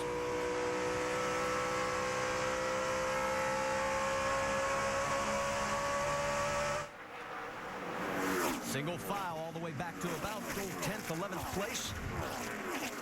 Jimmy's going to take another run down low. Dave, what's the latest you're hearing from the 48? DJ wondering about the speed of the 48. I asked Crew Chief Chad Knaus about that this morning. He said as far as that, we are fair. There are 2 to 3 faster than us. I said we're either of them the 11 or the 29. He said, nope, we think we're better than them. Well, that's confidence. I didn't actually see it that way in practice. I thought the 29 was actually a little better than they were, but they're all real close. Johnson's falling back into station right now, about a car length and a half back of AJ. Still running the low line through 3 and 4. It's allowed Jamie McMurray to draw back in a little bit. Yeah, it's going to be tough for Jimmy to make that pass on the bottom on AJ. It's just that preferred groove with that extra banking up top and the momentum. It's just so hard to clear, make that pass when you have 2 cars that are that equally matched. Going to the front of the field with Carl Edwards, Casey Kane. Let's get an update from pit road, Doc. Guys, 2 laps ago, Carl Edwards came by and said, guys, look at the grill. Look at the front grill on the car. My water temperature is 235. He came by that time and just said, guys, now it's over 240. Take a good, hard look at the grill. Is it an issue? Bob Osborne said, we'll keep an eye on it, but we should be okay. And he told the spotter, get a good, hard look at that grill on the front of the car. Yeah, that 230, 240 is nothing to be concerned big time about except the rate that it's going up. And I think that's what Carl is concerned with, that it is still going up. You saw on the right side of your screen while Doc was talking that Jimmy Johnson took over 3rd over A.J. Allmendinger. So right now, Jimmy Johnson of the 3 contenders up front. And we've completed just 10 laps here at the Ford 400.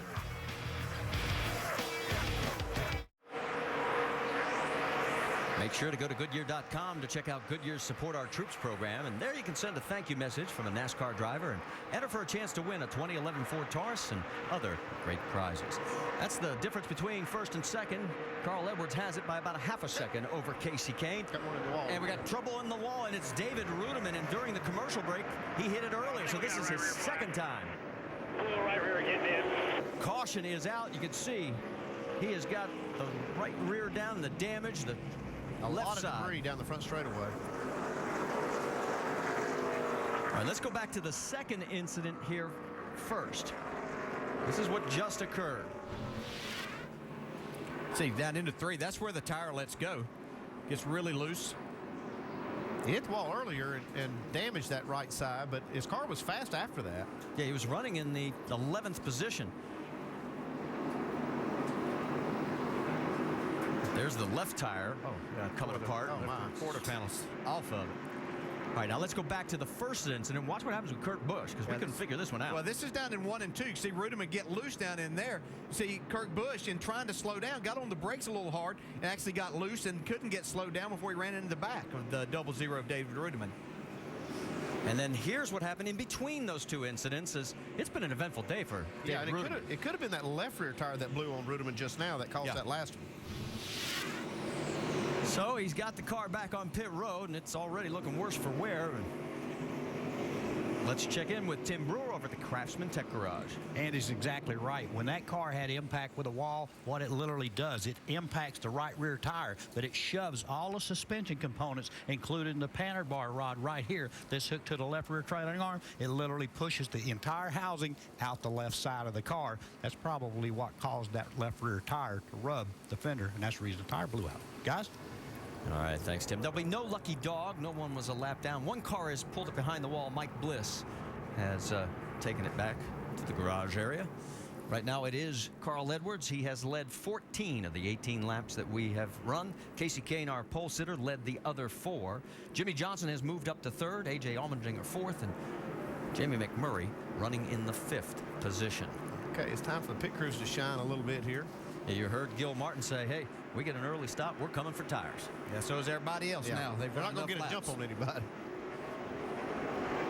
So it's about to get real busy, and Jamie Little, you're up first. Well, Denny Hamlin hoped to get around the 9 car on the track so he wouldn't have to pass him getting into his pit box. That wasn't the case. Now, Denny's saying he's just a little tight through the center. Really good off. Good car, air pressure adjustment, 4 tires, Dave. Jimmy Johnson is driven from 6th to 3rd. He'll get a track bar adjustment for a car that's a little bit loose at this point.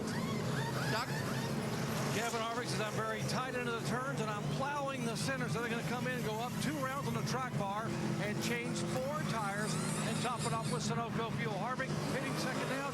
99 is down and away. Edwards goes by, and Harvick still up for the tires on the left side. Here's our faster race off pit road, and you can see that Allmendinger picked up a spot. Jimmy lost a spot. Kenseth picks up 3. Jeff Gordon loses 2. So we'll update everybody on where they are, including the 3 championship contenders, when we come back to the Ford 400. Under our first caution here at Homestead-Miami Speedway, after David Ruderman had the tire let go on him and he hit the wall. And after 21 laps, our race leader is Carl Edwards. Let's take a look at the pit stops of our 3 championship contenders. You see, Denny Hamlin had the fastest pit stop of the 3, gained 4 spots. Harvick, also a good stop, gained 5 spots. See, Jimmy stopped not quite so good, lost a spot, but he also lost just a little bit of time getting out of his pit stall and up to pit road speed. Let's show you what happened on Jimmy's stop.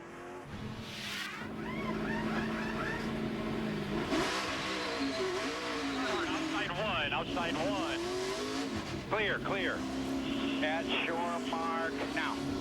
Yeah, that's just a driver getting good information and making sure that you don't create any problems on pit road. So Johnson will restart 4th, Harvick 15th, Hamlin in 18th. So he has picked up 18 positions for Denny Hamlin so far. Carl Edwards takes the inside line. We're back to green flag racing at Homestead-Miami.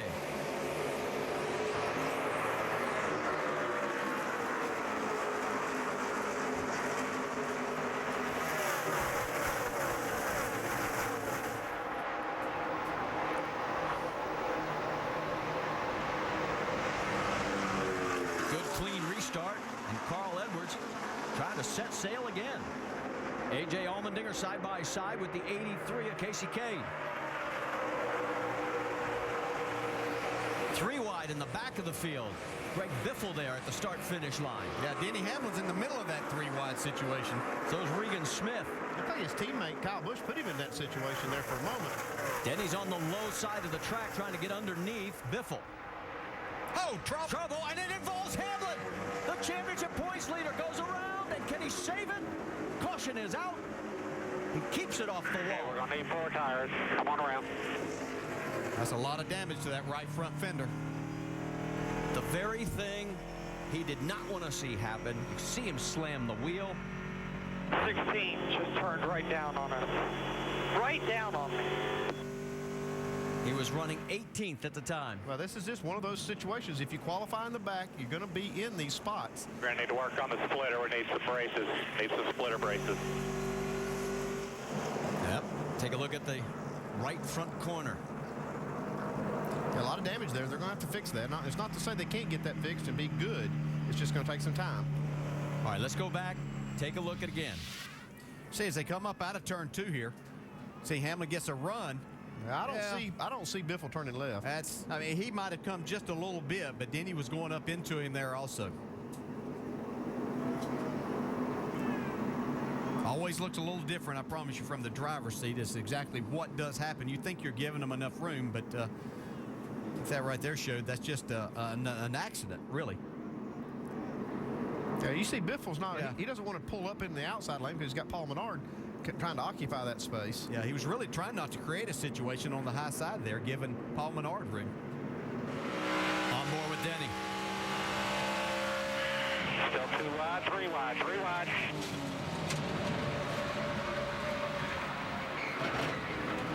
He had gained 19 spots at this point.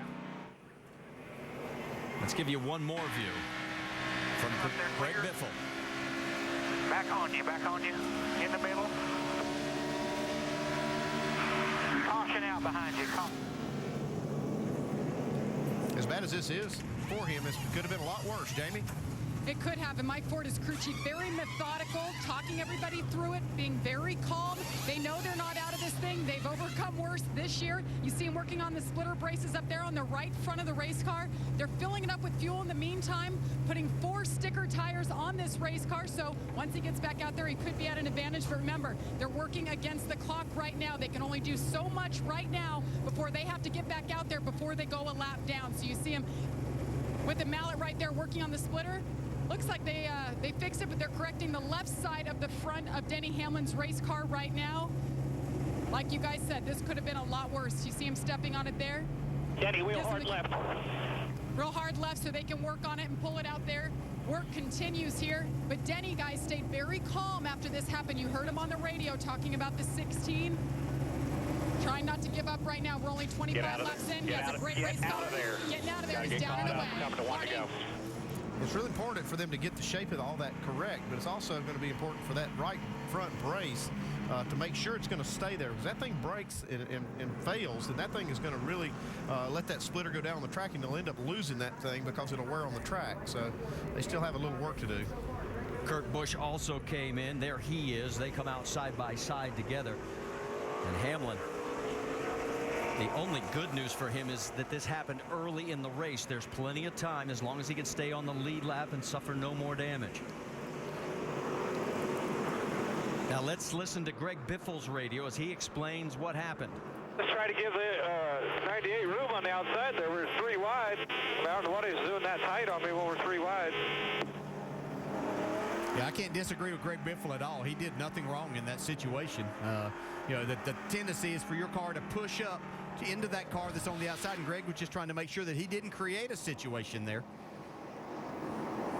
Yeah, you know, he gave Paul some room, maybe just a little bit too much room, but I'm not sure that Denny wasn't going to get into him anyway. Yeah, that's a racing incident is all that you can say. Remember when Denny spun back in New Hampshire, lap 214, dropping from 4th to 22nd. He was the last car in the lead lap then.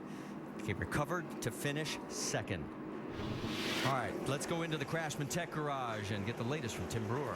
Thanks, guys. That could have been a lot worse because if the car would have been coming down, it would have literally ripped the splitter off the car. Just pushing it up, those guys did a great job because what they're there to do is salvage what's already affixed to the car. Because anytime you have to change these components right here, it takes a lot of time. Guys? Yeah, Tim, that's exactly what I always told my guys. Let's don't do any more damage than we already have. Let's try to fix what we've got without causing or inflicting any more damage. Hamlin's going to restart in 39th. Up front, it's Edwards, Allmendinger, Kane, and Jimmy Johnson 4th.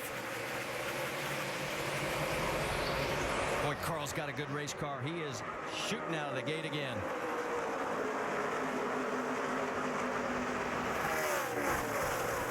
Going to try 3 wide. There's Biffle up on that high side. 3 wide coming down, and Jimmy's in the middle this time. Look at Harvick ducking out. A little bit farther back in 12th spot. That's Kevin Harvick. You're right, Andy. Jimmy's got Jeff Burton right behind him. And we talked about this, DJ. You can run any line, at least where your car feels comfortable. Yeah, you've got a lot of options to choose from there. So, you know, if somebody is right in front of you, you want some air to the front, you can go high or low here. There's a lot of options. Close moment there between Kyle Busch and Clint Boyer. Look at this guy, 4 wide. 4 wide as they come out of 2. Kyle going down even lower.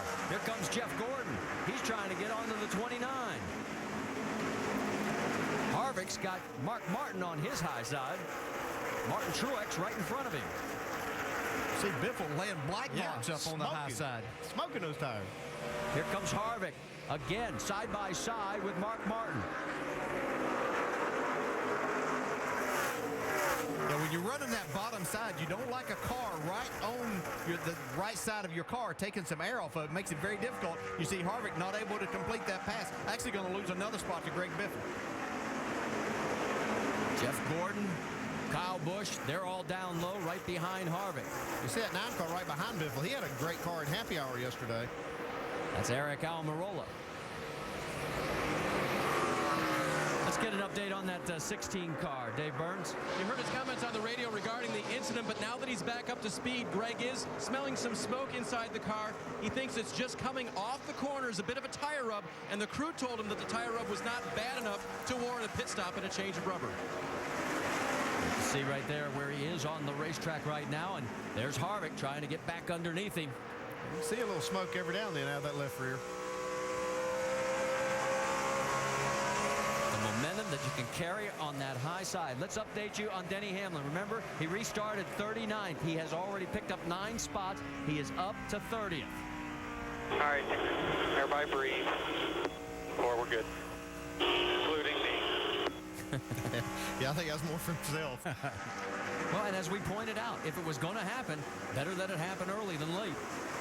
Yeah, and he probably, has been pointed out, probably got minimal damage out of a situation that could have been much worse. I think they'll still need to work on this some, but looked like Denny's doing okay right now. Saw Sam Hornish right behind me there. He was the only car that went to the rear. They had to make a car change, and as we go back to the championship hunt, Denny Hamlin's got a lot of work to do.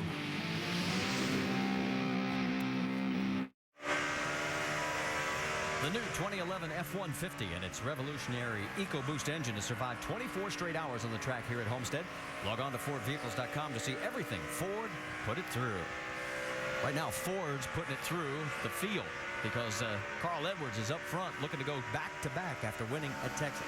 Now, here's our championship update as they run right now. Jimmy Johnson, Denny Hamlin, Kevin Harvick, and you can see how the points change instantaneously as they pick up or lose positions. And Denny Hamlin has rallied back now to 23rd position. So since the restart, he has picked up 15 spots. Yeah, he's making his way forward. He's being smart about it, just kind of taking his time. But not quite picking off a car lap, but doing a pretty good job. Let's get an update on a wiggling Jimmy Johnson. Dave. You saw those points as they run and Jimmy ahead. Remember, before the race started, we asked him if he felt like he was racing from behind or from an advantage based on where he qualified. And he said from behind. So Chad trying to keep that mentality on him. He told him the 11 spun, but had no damage. Now, technically there was some damage, but I think he's trying to keep his driver hungry. Well, he's right now in fourth. Right ahead of him is Casey Kane. Allmendinger is in second. Carl Edwards is the race leader. And do you like that strategy, crew chief? Oh, absolutely. That's exactly what I would have told my driver to. Just keep him up on that wheel, on the offense, just like he is right now. Kevin Harvick will tell you is running 12th right now, and Hamlin has moved up to 20th. I'll tell you though, here lately, Jimmy Johnson's car's picked up pretty good. He's had some of the fastest lap times on the track the last few laps. Yeah, you know, watching practice, that was my concern about this car. Yeah, that they didn't have quite the speed, but was it going to hang on as good as what Kevin Harvick and Denny Hamlin's car was? So far, he looks like he's ready to make it happen today. Martin Truex Jr. closing in on the 48, though, as Martin trying to put a little pressure on fourth place. Yeah, Martin's running about 1.75 miles around this 1.5 mile racetrack. He is right against the wall. Yeah, last lap he was the fastest. He goes to the bottom. Well, he just wanted to prove you wrong. Here he goes, side by side. Truex, who finished second to Greg Biffle in this race back in 2006, can't get the pass done. He'll try again into one. I think Jimmy's going to give him that spot here right now. Yeah, that car's racing for it. That 56 car is flying right now. So Johnson drops back to 5th, move Truex up to 4th. There's Denny Hamlin on the right side of your screen. He has now moved into the 19th position, guys. He has just gotten around Brad Keselowski in the 12th. Yeah, Denny's still running his car right down on the very bottom. He's not encountering much traffic down there, so it's getting all the air on the nose that he needs. And it looks like the damage on the right front corner, they've stabilized it. Since the restart, obviously the biggest mover, he's picked up 18 positions.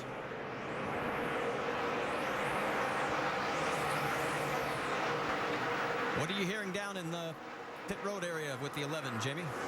Marty, the only difference in the race car right now, Denny's saying instead of being tight getting in, he's loose in and loose off. That's not necessarily a bad thing. That's how he was yesterday in happy hour.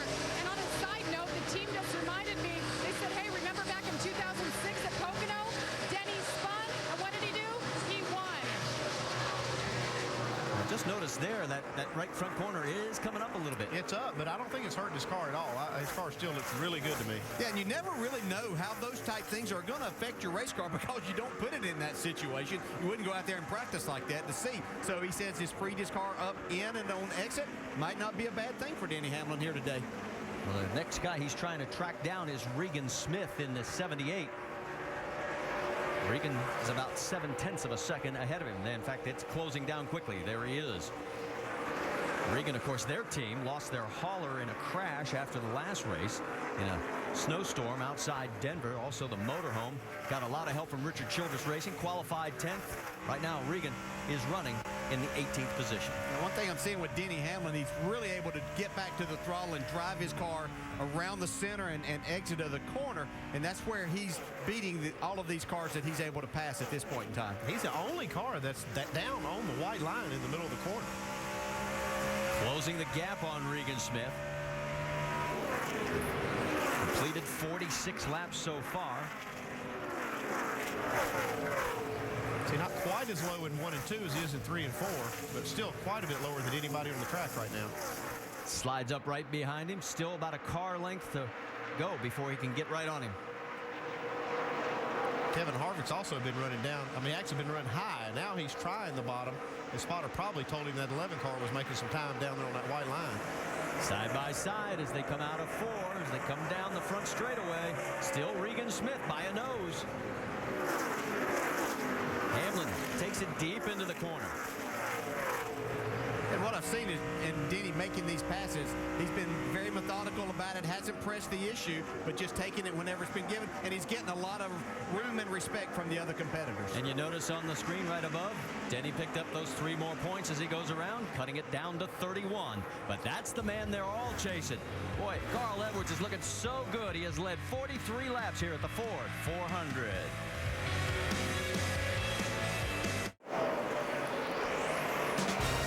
This week on ESPN's Monday Night Football, it's a battle of AFC West rivals. Kyle Orton leads the Broncos into San Diego for a battle with Phillip Rivers and the Chargers.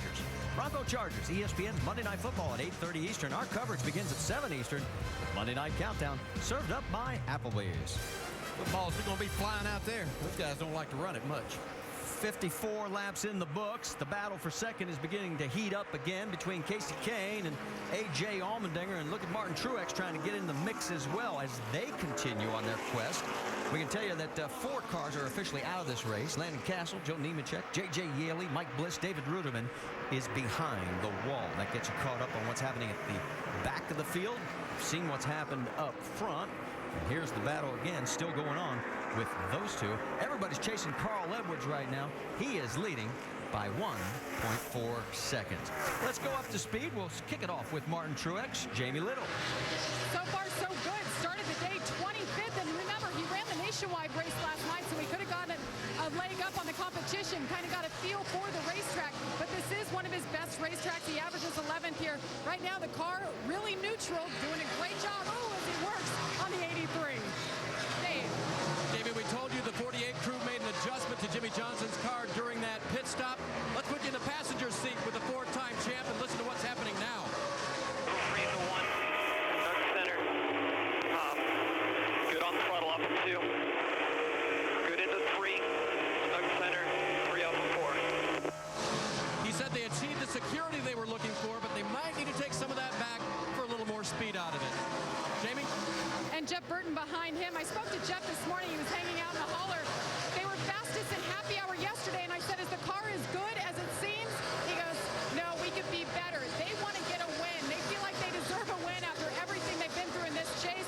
12th in the points coming into this race. Right now, the car just a little bit loose. Jamie McMurray didn't make the chase, but he's won plenty of big races. He won the Daytona 500, the Brickyard 400. He won Charlotte here in the chase, and they felt like they had a car that could be a contender today. They started up near the front in row 2. He really likes this car, says it's a little too loose off, thinks, but that's if he could get in clean air, the car would be a lot better. Bono Mannion has given Jamie McMurray a good car again this week. Jamie? And Eric Almirola have been doing a nice job in this 9 car. This will be the last start for him here. Remember, he will be nationwide only next year full time. He says the car is pretty good, just needs a little more grip overall, hitting his stride though with Kenny Francis as he goes to the outside of Jamie McMurray. And David Reagan 2 spots behind him. He too has hit his stride, had a new crew chief. It's been a few races now with Drew Blickensderfer, really trying to finish out the year strong and show that he is top 10 capable. Right now saying the car is just a bit free off the corner, but he's doing all right. And his teammate, Matt Kenseth, in the 17 car, spoke to Matt this morning, and he was pretty optimistic. He wasn't exactly sure what they had, but he is a race winner here. Says the car gets better on the longer run, and that is his style, working his way toward the front 10th right now. Doc? Kevin Harvick has driven from 26th starting spot to 12th and 30 laps. When the race began, Kevin said the car was just very, very tight. He said, I can't do anything. He made a pit stop on lap 19, came in, made a major track bar adjustment, and now Kevin says the car is much, much freer. Right now, though, he says, I don't have any drive-off grip. We've got to back up a little bit on the track bar. And just now, Kevin said, guys, if you give me some track position, I will drive off from a lot of these guys. Jamie. Denny Hamlin, who came in as the points leader after his spin through the grass, he restarted 39th all the way up to 17th. You heard him on the radio saying, everybody take a deep breath, including me, being very patient today, working his way. He says his car is great, just a bit free right now for Denny Hamlin in a race car he won with at Texas 2 weeks ago. Marty?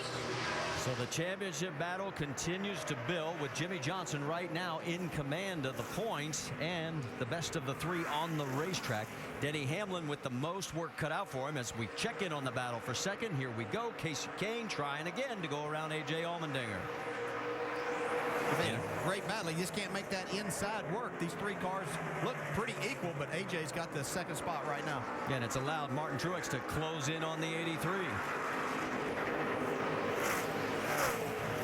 All right, we're getting ready for pit stops, so we're going to step aside quickly so we'll be ready here at the Ford 400 at Homestead-Miami. Carl Edwards has led 57 of 62.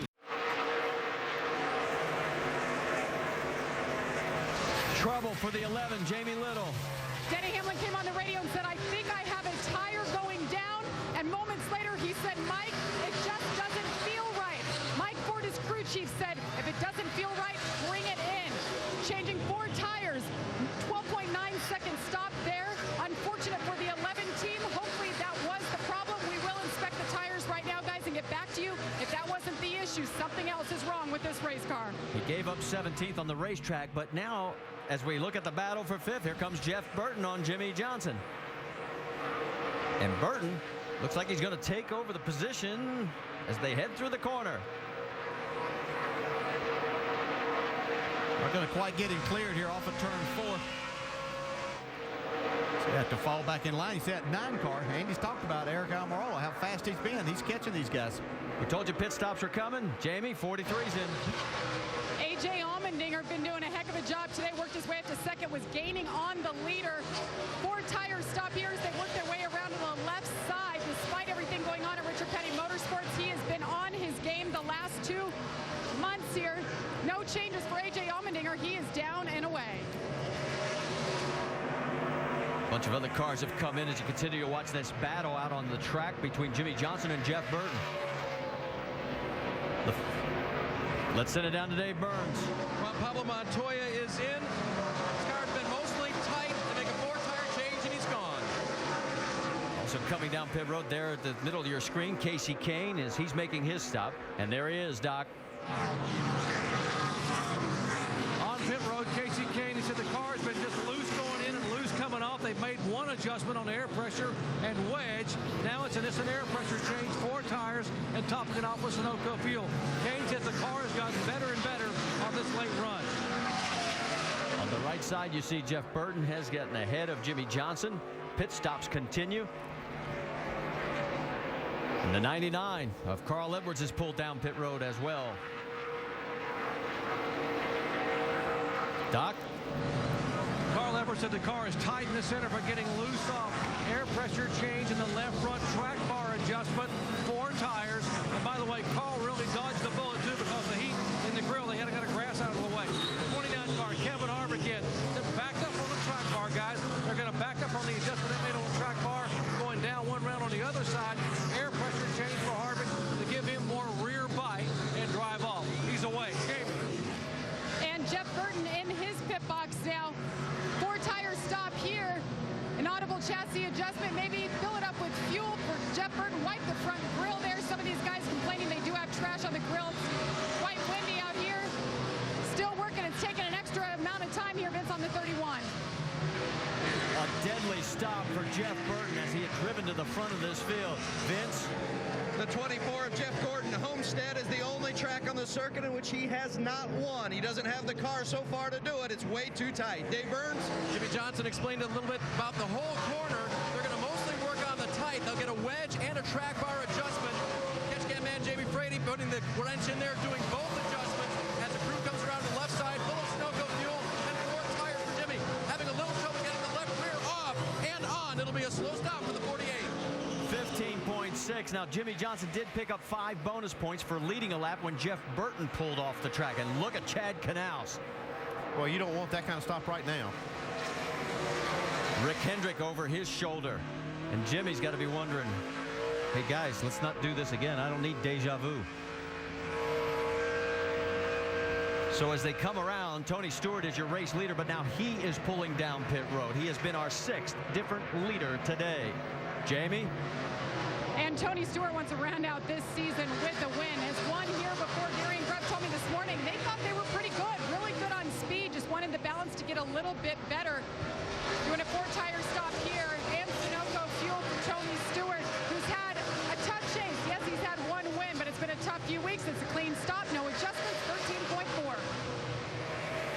On the right side of your screen, Martin Truex is shown as your race leader right now. Casey Kane is shown in 2nd, Carl Edwards in 3rd.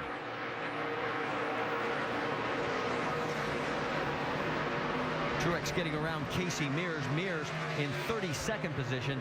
He is 1 lap down. We have a total now of 30 cars on the lead lap with a couple more still to go on pit stops. Yeah, one of those cars that fell off the lead lap was Jeff Burton.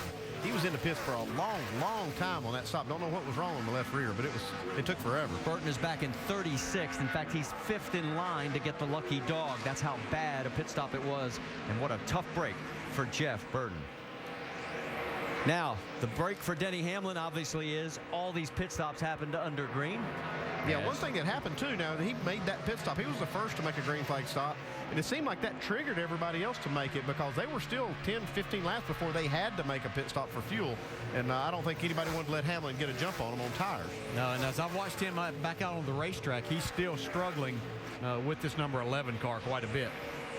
You see right there, there is Denny Hamlin. He is running in 16th position right now.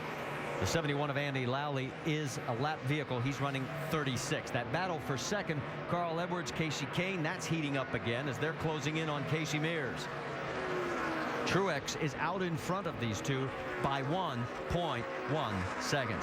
So Martin Truex right now is your race leader, and the championship is still in the control of Jimmy Johnson, who's running 7th here at the Ford 400. Tomorrow night, ESPN2 gets Feast Week, started with 3 games. First, at 5, the Oklahoma Sooners face John Calipari's reloaded Kentucky Wildcats. And then at 7:30, Kyle Singler leads Duke against Marquette in the first CBE Classic semifinal. And at 9:30, Jacob Pullen and Kansas State take on Gonzaga in the second CBE semi. ESPN, the home court of college hoops, part of Feast Week, presented by Lowe's, Monday on ESPN2. Back here at Homestead-Miami Speedway, our race leader is Martin Truex Jr., as he has a 7/10 of a second lead over Carl Edwards. Edwards lost almost a second during the cycle of pit stops to Truex, and that's why Martin is able to be out in front, and he is beginning to stretch it. It's Kane, Allmendinger, Almirola, McMurray, and Jimmy Johnson now in 7th. And despite the fact that Jimmy Johnson did not have a stellar pit stop, he really only lost 1 position on the racetrack. Let's go back and show you what happened, Andy. Yeah, they have a little hiccup here on this green flag stop. If you're going to have a hiccup, it's better to have it under green. You don't lose near as many spots. I know you lose track time, but you see the right rear tire changer coming around here to the left, falls down. That throws him just off his rhythm. And that's enough to cost him some time. Like I said, it's better to have that under green than it is under caution. We saw that happen in the nationwide race last night. Another pit crew member falling as he came around. Now, let's do our Gillette Pro Glide profile, and we're talking about the 4-tire pit stops at Phoenix. Remember when they made the crew swap? And you can see that Jimmy Johnson's crew picked up 4 positions that day. The old crew, Jeff Gordon's, lost 5. But all of a sudden, like you said, they're starting to feel like deja vu probably. Well, I mean, you're going to have issues that pop up during the race. That's just one incident. They did a great job last week, and I'm sure that they'll have good stops the rest of this race. And that'll be the key is, can they recover from this? You have those kind of things that happen when you step on an air hose or you just have one little glitch.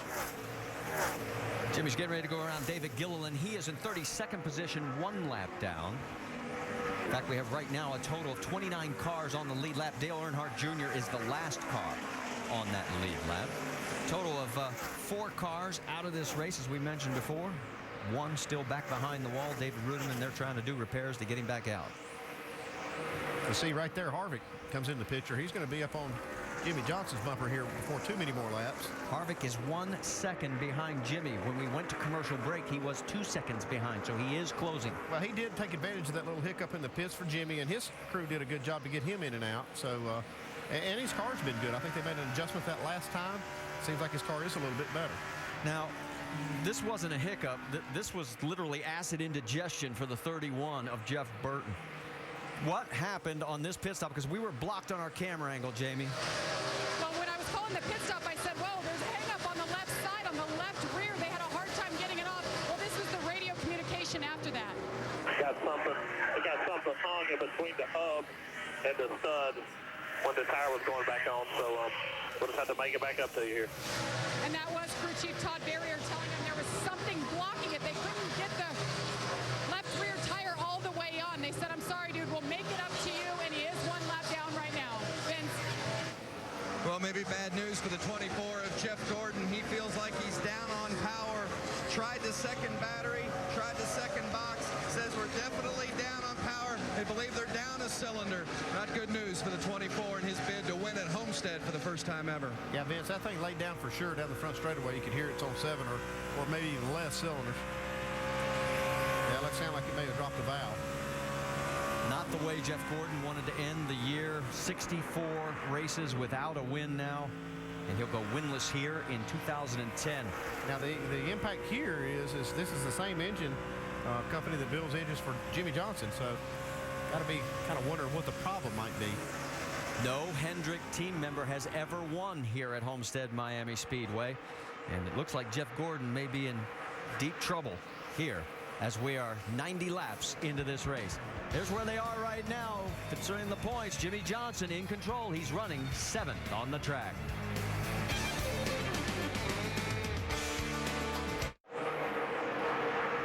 Sprint brings you an inside look at the chase for the NASCAR Sprint Cup on the Now Network. Our points leader at this point in the race would be Jimmy Johnson as he is running in the 7th position. Second would be Denny Hamlin. He is 21 markers behind, currently in 16th position on the racetrack. Third would be Kevin Harvick, who is closing quickly on Johnson. He has moved up to the 8th spot on the field. Fastest lap is the 83 of Casey Kane.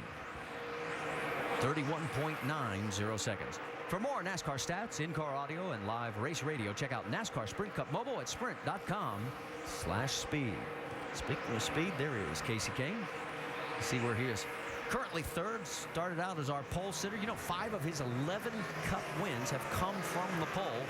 And this one's far from over. He's 2.7 seconds behind race leader Martin Truex Jr. Carl Edwards, who has led the most laps at 64, is running second. And here is getting to be a very interesting occurrence, as here was the battle between Jimmy Johnson, Kevin Harvick, 7th and 8th, and Harvick's closing. Yeah, he's gotten right to his bumper. Time or two, caution's out. Caution for debris on the racetrack. Here on lap 98 of 267, we have our third caution, and we will finally get our first lucky dog of the day. And believe it or not, it will be Tony Stewart. Denny Hamlin needed this break. They need to work on his race car if he's going to have a chance at winning this championship.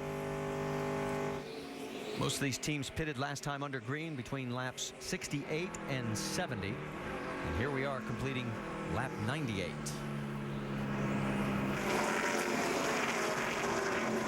Joe Martin's already got his crew up on the wall. As he had said, he's going to change every chance he gets.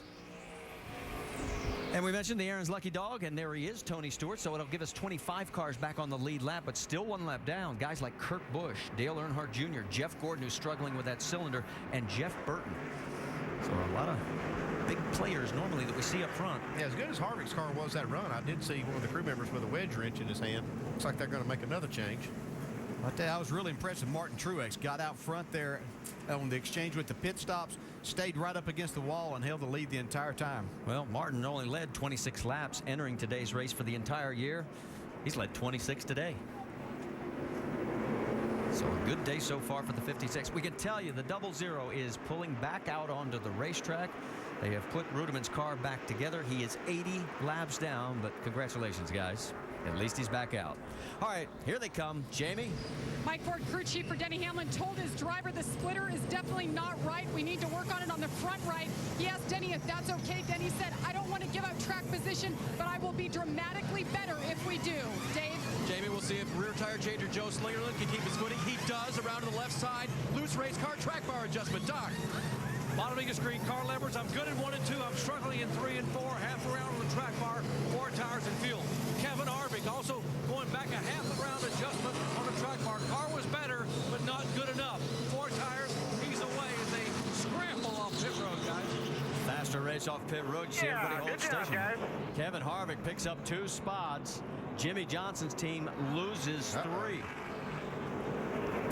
So the complexion of the race changes again.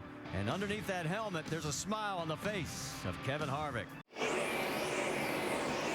Back here at Homestead-Miami Speedway, we've completed 101 of the 267 scheduled laps at the Ford 400.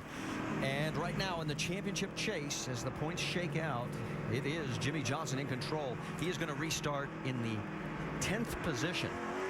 But the best right now on the mover, he's had problems, though. I mean, pit road, where they have been so strong last week after making the swap, this week, look how close it was to contact.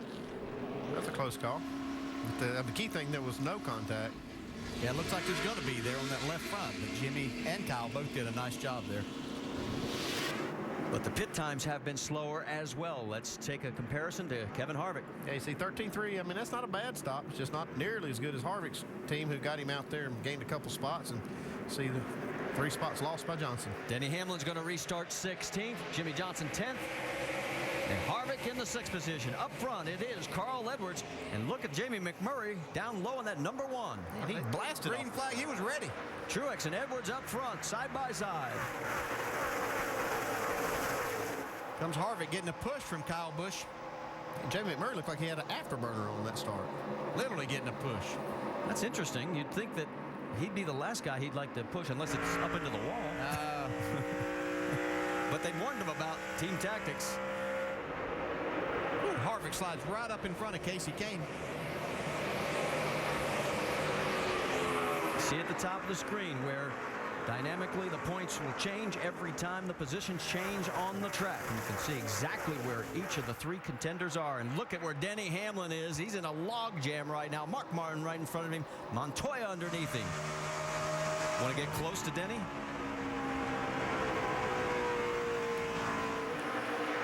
Regan Smith on the high side in that 78. Joey Logano, who has had a great streak of races here, scored the 4th most amount of points during the 9 prior chase races. Did not have the kind of run he wanted last night in the nationwide race. But Denny Hamlin right there underneath now on the low side. McMurray going after 2nd. Takes the care of business with Martin Truex. Can he seal the deal as he comes through the corner? He's carrying the momentum, and he's got him. On the left side of your screen, that's what Denny Hamlin's still having to deal with. Really surprised they didn't take a little time and work on this 11 car on that pit stop. They reported they were going to probably do that. They put 4 tires on it and sent Denny back on his way.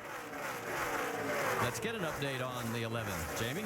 And DJ, you're exactly right. That was the plan, but the last-minute decision by Mike Ford to not give up track position. Instead, he made a wedge adjustment to try to compensate for that free race car, instead leaving that splitter on the right front lifted a little bit. But he just told his driver, we still need to work on it. And Denny said, man, we are going to be so much better if we can take the time to fix this. So it's definitely something they're going to do in the coming laps. It's kind of like I said at the beginning of the show, Marty, you can't make a predetermined plan on what you can do during the race. And this is one of those situations where Mike Ford is just acting, you know, right there by the seat of his pants, saying, I think we'd be better if we just try an adjustment, get out here and see what it does to the car before we give up all the track position. Well, he's running about 0.2 of a second slower than Jimmy Johnson, and that's the guy he's really worried about. He's actually about 0.4 of a second slower than our race leader, Carl Edwards. But right now, nobody's closing on Carl. Well, actually, Jamie McMurray is trying to put some pressure on him. He got sideways off turn 4 that lap. Jamie got that perfectly set matched tires here, didn't he? Yeah. Perfectly matched set. I was trying to say that's easy for me, but that's to be really impressed with what they've done. See, Denny Hamlin gets passed by Elliott Sadler there to lose a spot. Right now up front, it is Edwards, McMurray, Truex, Allmendinger, and then Kevin Harvick in 5th. What you're looking at right now is Denny Hamlin trying to get around Elliott Sadler for the 15th position on the track. And this is really the highest Denny has been all afternoon long in 16th.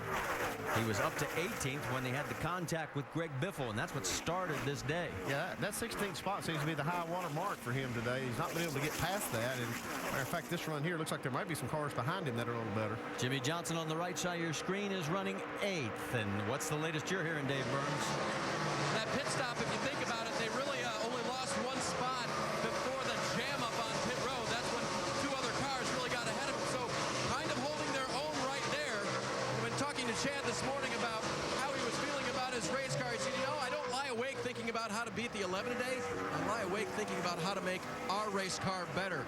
Jimmy said nothing on the radio since that restart, and just hanging in there right now. He's lost 1 spot since they got going again. Pit stops have not been as good this week for the 48. There's Kevin Harvick in that front of that 4-car train that ends with the 48 of Jimmy Johnson.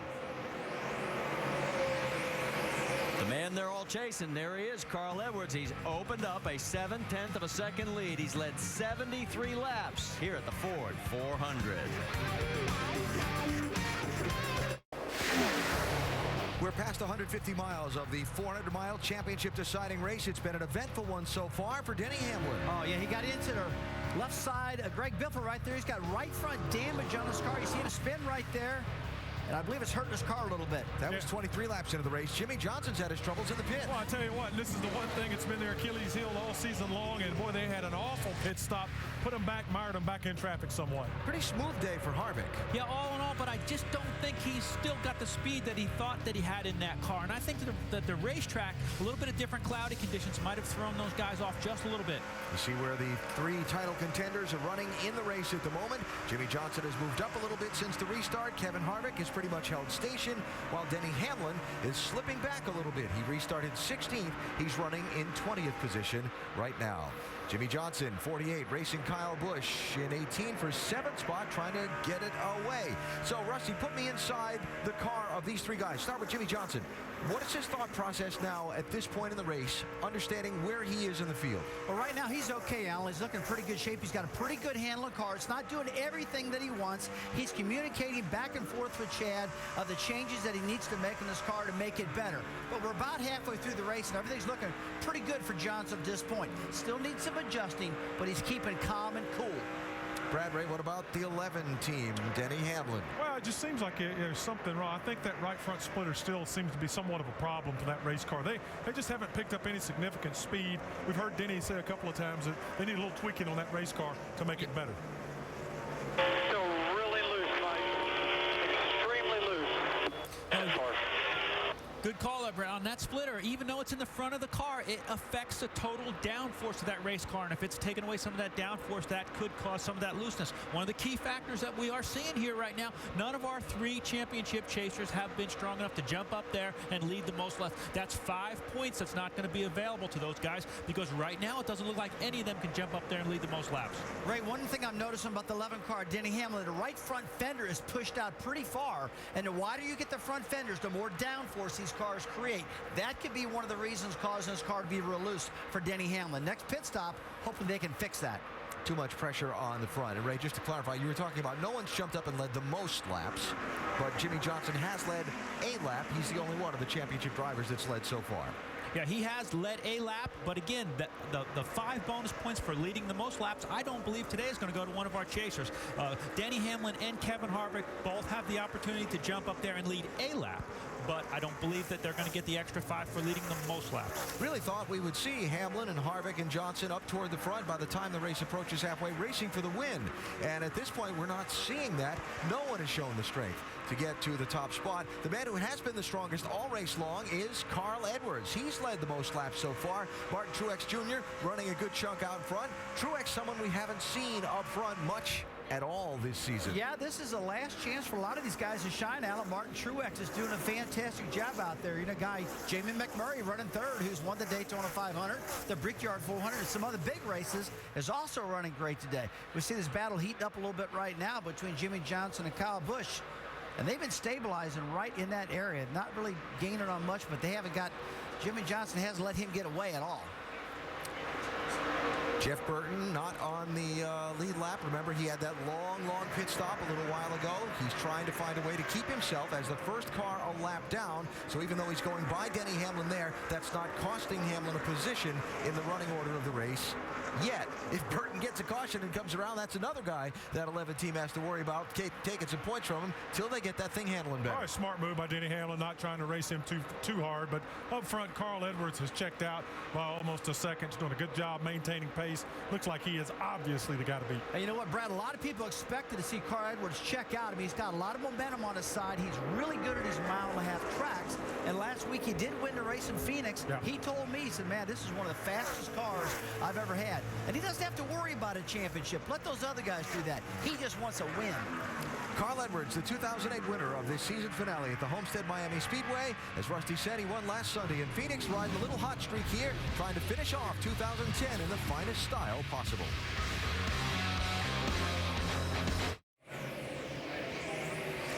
Tonight, catch the latest BCS countdown and the exclusive unveiling of the new BCS rankings. Find out who's in the driver's seat, who's poised to be this year's BCS Buster. Our coverage of the BCS countdown presented by Tostitos begins ESPN Sunday, 6 Eastern, continues at 8:15 Eastern. For more information, log on to ESPNU.com.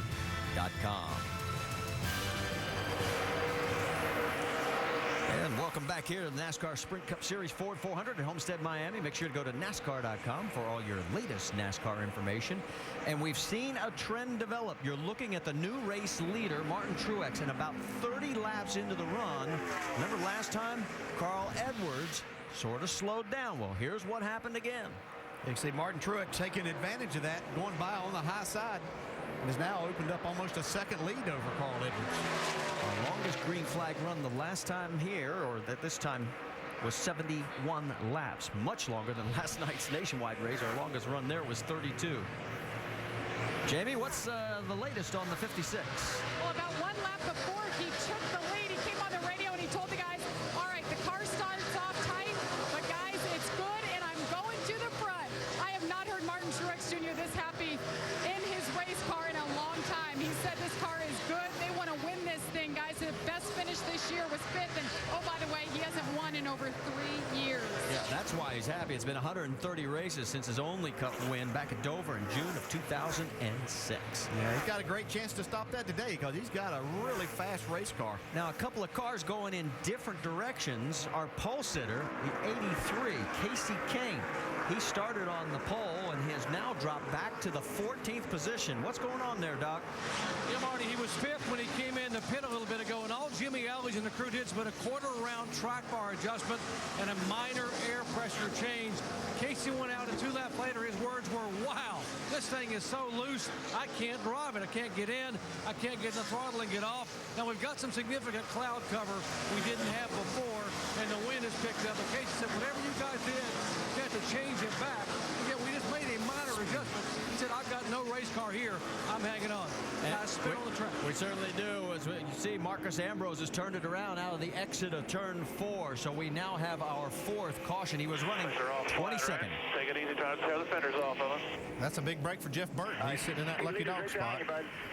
Yeah, and a bigger break for Denny Hamlin. Maybe they'll come in and work on this race car, get some things done to that splitter, at least try to make an effort now. They're not having to worry too much about track position. It will be the 31 of Burton. I mean, I need a little grip off of 4, but that's really about it. As we mentioned as we were listening to the radio, the 31 gets the Aaron's lucky dog, so Jeff Burton gets back on the lead lap after that horrendous pit stop last time around. Speaking of the last pit stops, Tony Stewart, remember, he got the last lucky dog? He is right now running in the 13th position. Here's what happened. Yeah, just for running that high line, got back in the throttle, got away from him. Pretty fortunate not to hit anything right there. You don't know how many cars are right on the verge of doing that every lap every off that lap, corner. yeah. And right now you see that left rear trying to keep it from tearing the fender apart. Yeah, he's trying to stay on the lead lap. He's just going to have to give it up here, try to make it in without tearing the car up. Jimmy Johnson had fallen back too. You know, we'd seen earlier where he was up trying to pass Kyle Busch for that spot, but he had fallen back probably about a quarter of a straightaway from Kyle Busch. So sure, they'll be making some adjustments on the 48 car also. Jimmy will be coming in the 8th position. Harvick, of course, the best of the 3 right now, coming in 5th. All right, let's send it down to Jamie Little. It has come time for this 11 team to work on that front nose. They're going to work on the splitter on the right front. They said take your time, get it right, take the braces off, put a new brace on, put the track bar down 1 round. Mike Ford said when it's time to leave, it's time to leave. Worst case scenario, we have to pit again. Dave? Jimmy Johnson called that one of the better runs of our day. Chad said they're beating you because they're running the top. No adjustments to the car. Jimmy may have to adjust his line, Vince. A really good run for the 1 car. He likes it. He says it's just a little loose off 4, so they're going to make a slight air pressure adjustment at both right side tires. Stop. Track getting better and better for Kevin Harvick. He said no changes, guy, but pack it full of fuel. 4 tires, cars going by. Kevin slips out behind Casey Kane. And a log jam coming off pit road. Here is the race off, and you can see Kevin Harvick's crew does it again, picks him up 2 more spots. Johnson's crew comes through this time, giving him 4 better. And of course, Denny Hamlin's team still in there as they are going to have to make those repairs. So we'll step aside quickly. We'll reset it when we come back to the Ford 400 here at Homestead-Miami Speedway.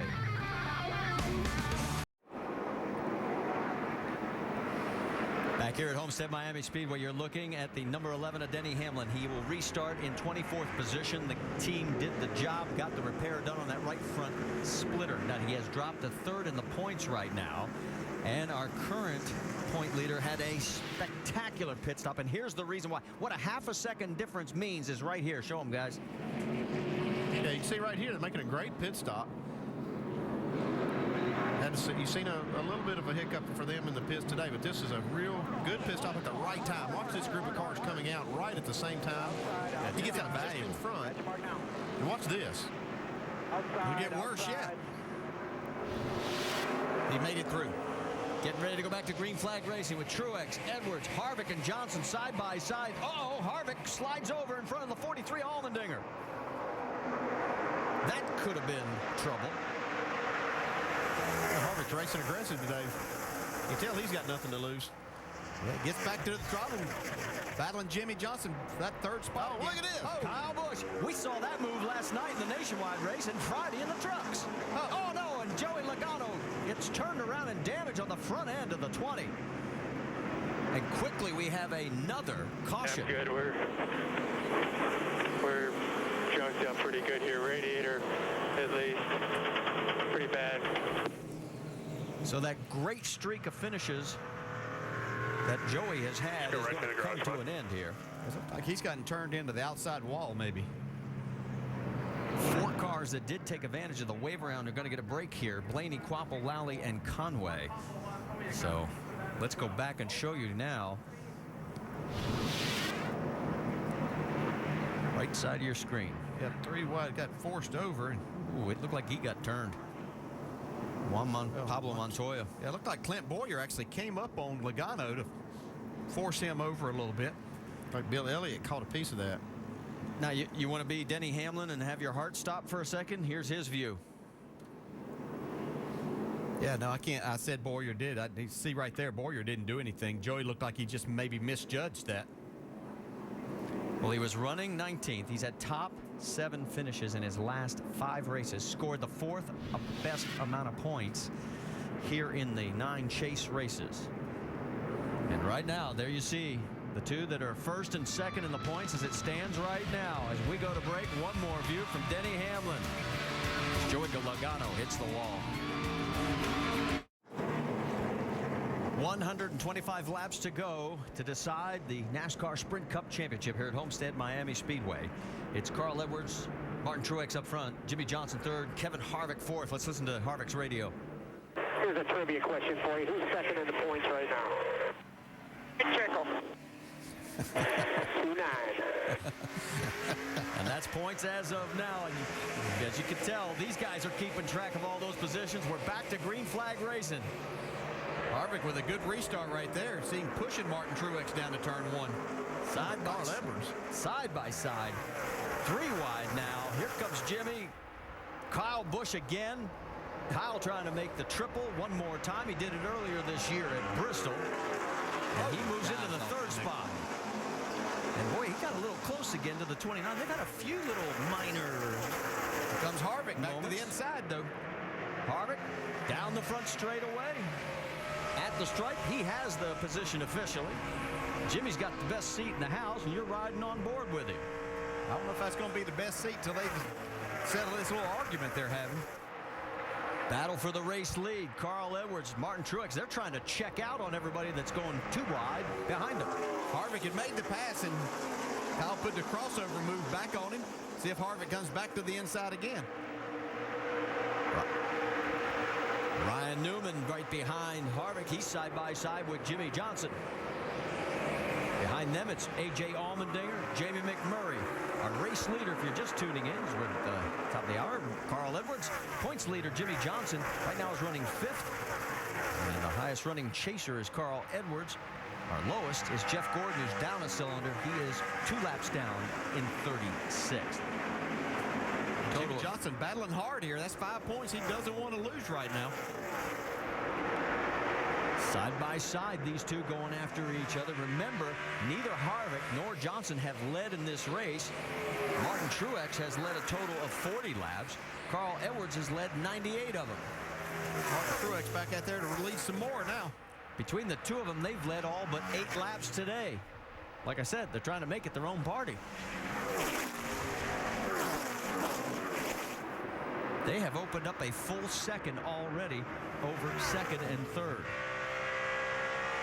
The last few runs has taken a few laps for the 56 to get going, but it looks like he's got it going right off the start this time.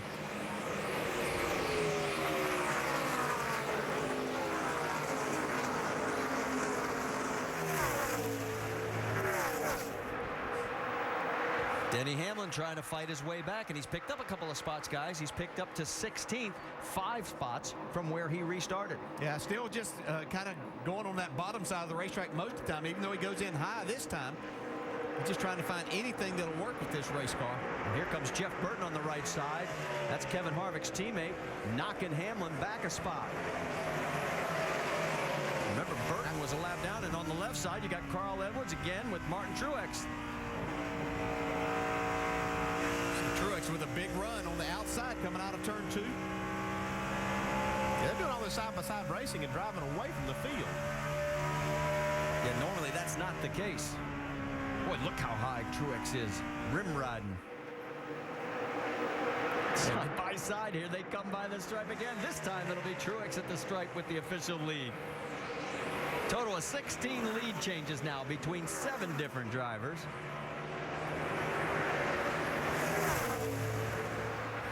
And while all this is going on, here comes Truex back again. Let's check in with Vince. He's caught up with Joey Logano. Well, Logano had been one of the hottest drivers on the circuit with 3 straight top 5s, but right now he's got a torn-up race car. What happened, Joey? Hard to say. I haven't really got a good view on it to see what happened, but I don't know. 42 got loose in the center to turn right on the restart there, and kind of put us 3 wide. The 33 on the inside, and I don't know. Gave him plenty of room. I felt like I just got hooked. I don't know what his deal is, but that's twice this year with him, and I'm about sick of that. Joey Logano, frustrated, guys. They're going to try to get it back out here before the end, though.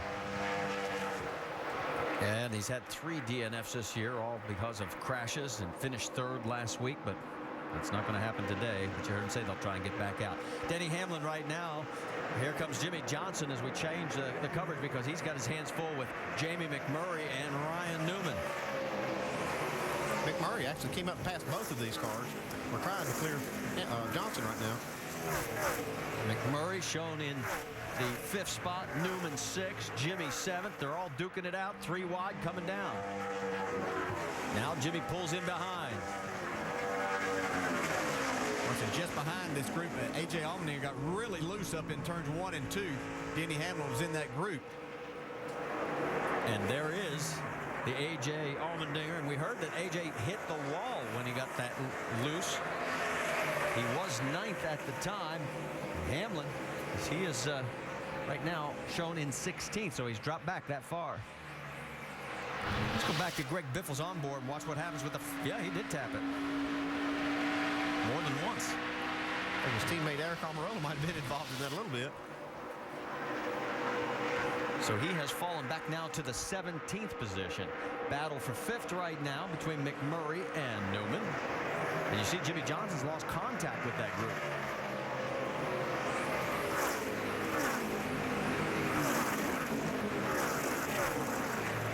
Newman's going to try down low. They're side by side through the corner.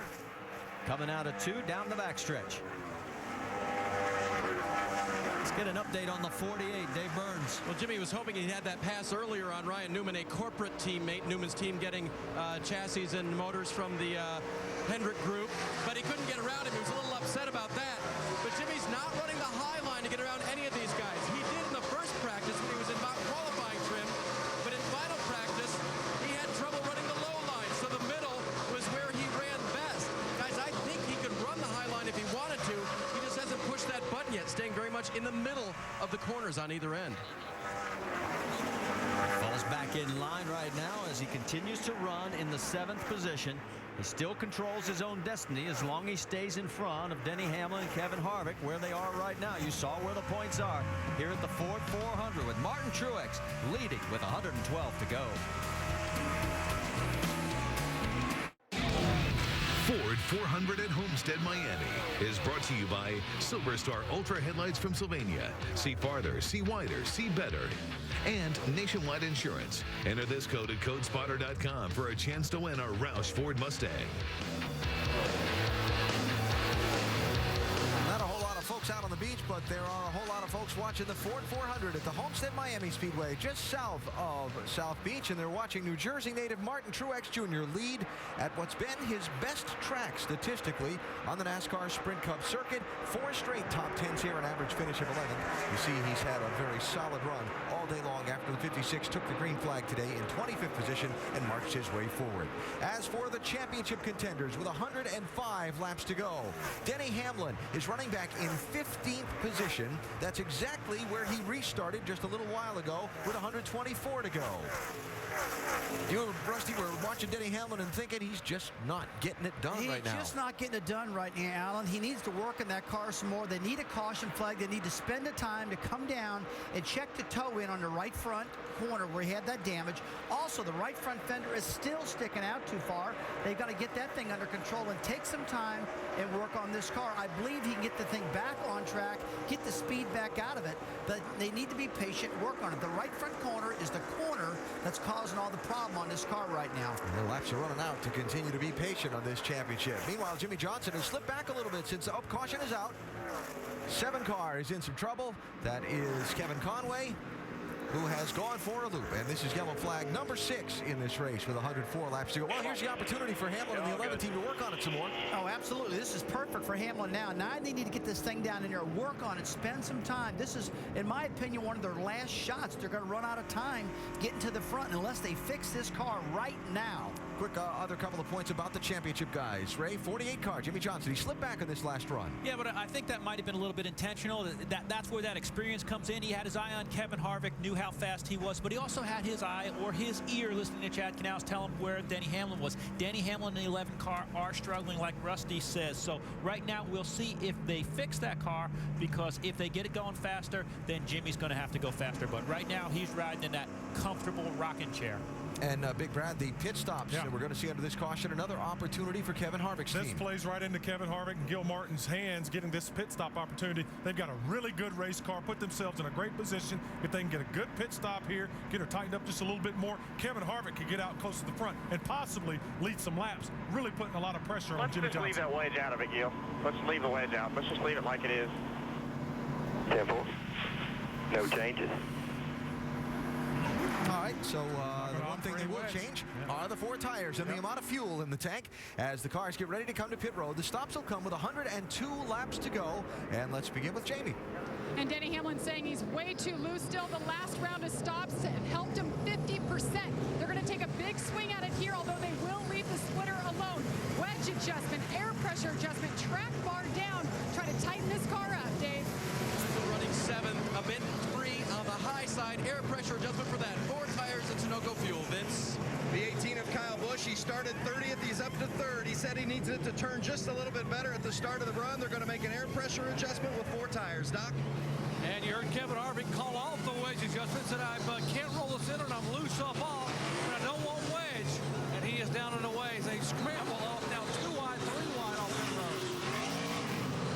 road. Another tough stop for Jimmy Johnson's team, knocking him back out of the top 10 as we check the fastest out of the pits. And so Johnson is going to lose a little more ground on pit road. We're under caution for the 6th time after Kevin Conway, running in 37th position, went for a loop around. And the drama continues to build here in the chase for the NASCAR Sprint Cup between the 3. You aren't going to believe this. Look at it. The points leader right now, based on where they're going to restart, Denny Hamlin. Harvick's only 5 back. Jimmy Johnson, 7 back. They're going to restart 3rd for Harvick, 12th for Jimmy, 13th for Hamlin, and here's the problem for Jimmy Johnson again. Yeah, on the right front, it looks like they didn't get all the lug nuts off on the first round. That cost them a ton of time. One of the worst things you can do on a pit stop is leave one of those lug nuts hanging. Here are the times. You can see how they gained. 2 spots for Denny, 1 for Kevin, and -5 for Jimmy Johnson. Up front, it is Carl Edwards and Kyle Busch. Edwards has the high side on the restart. Harvick 3rd, Truex 4th, Newman. That's your top 5. We're green again with 100 to go. This might be the best opportunity Harvick's going to have. Try to get 5 points. Jimmy Johnson's the only one that has picked up the 5 bonus points for leading a lap. None of the chase contenders can lead the most laps today. Jimmy back there in the middle of 3 wide. Side by side, Kyle Busch looking to take home the triple once again after winning the truck race and the nationwide race. Boy, Jimmy Johnson really slid up. There he is with Jeff Burton and Clint Boyer underneath him. 3 wide as they come into 1. Yeah, and Hamlin in front of this. We have to see. They made a big swing at the chassis on this 11 car. See if it's aero or if it is the chassis. Jimmy in a log jam back there. Carl Edwards has moved out about 3-4 car lengths in front of Kyle Busch. There you see Kevin Harvick with Martin Truex going around him on the high side.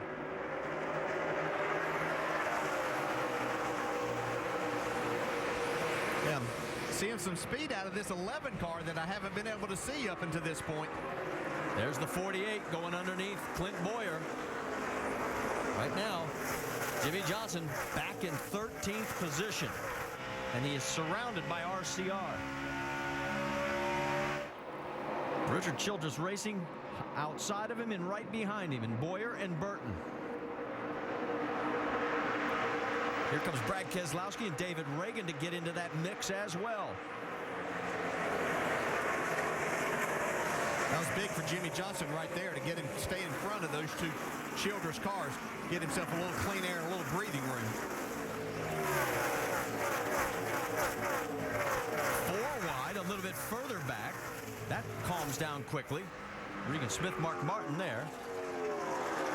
Tony Stewart, you see him going through the screen. Remember when he was a lap down?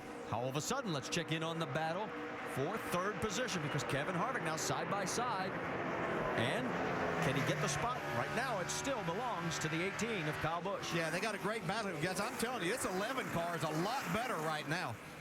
I don't know how long it may last. They may have got him tightened up too much and they go to pushing after a little while, but he's really making a big push going forward. Hamlin's up to the 9th position right now. And there he is, breathing down the 39 of Ryan Newman. Now, he can really drive it down in the corner. It's something he hasn't been able to do all day. Yeah, great point, Andy. That's where he's really been struggling getting beat.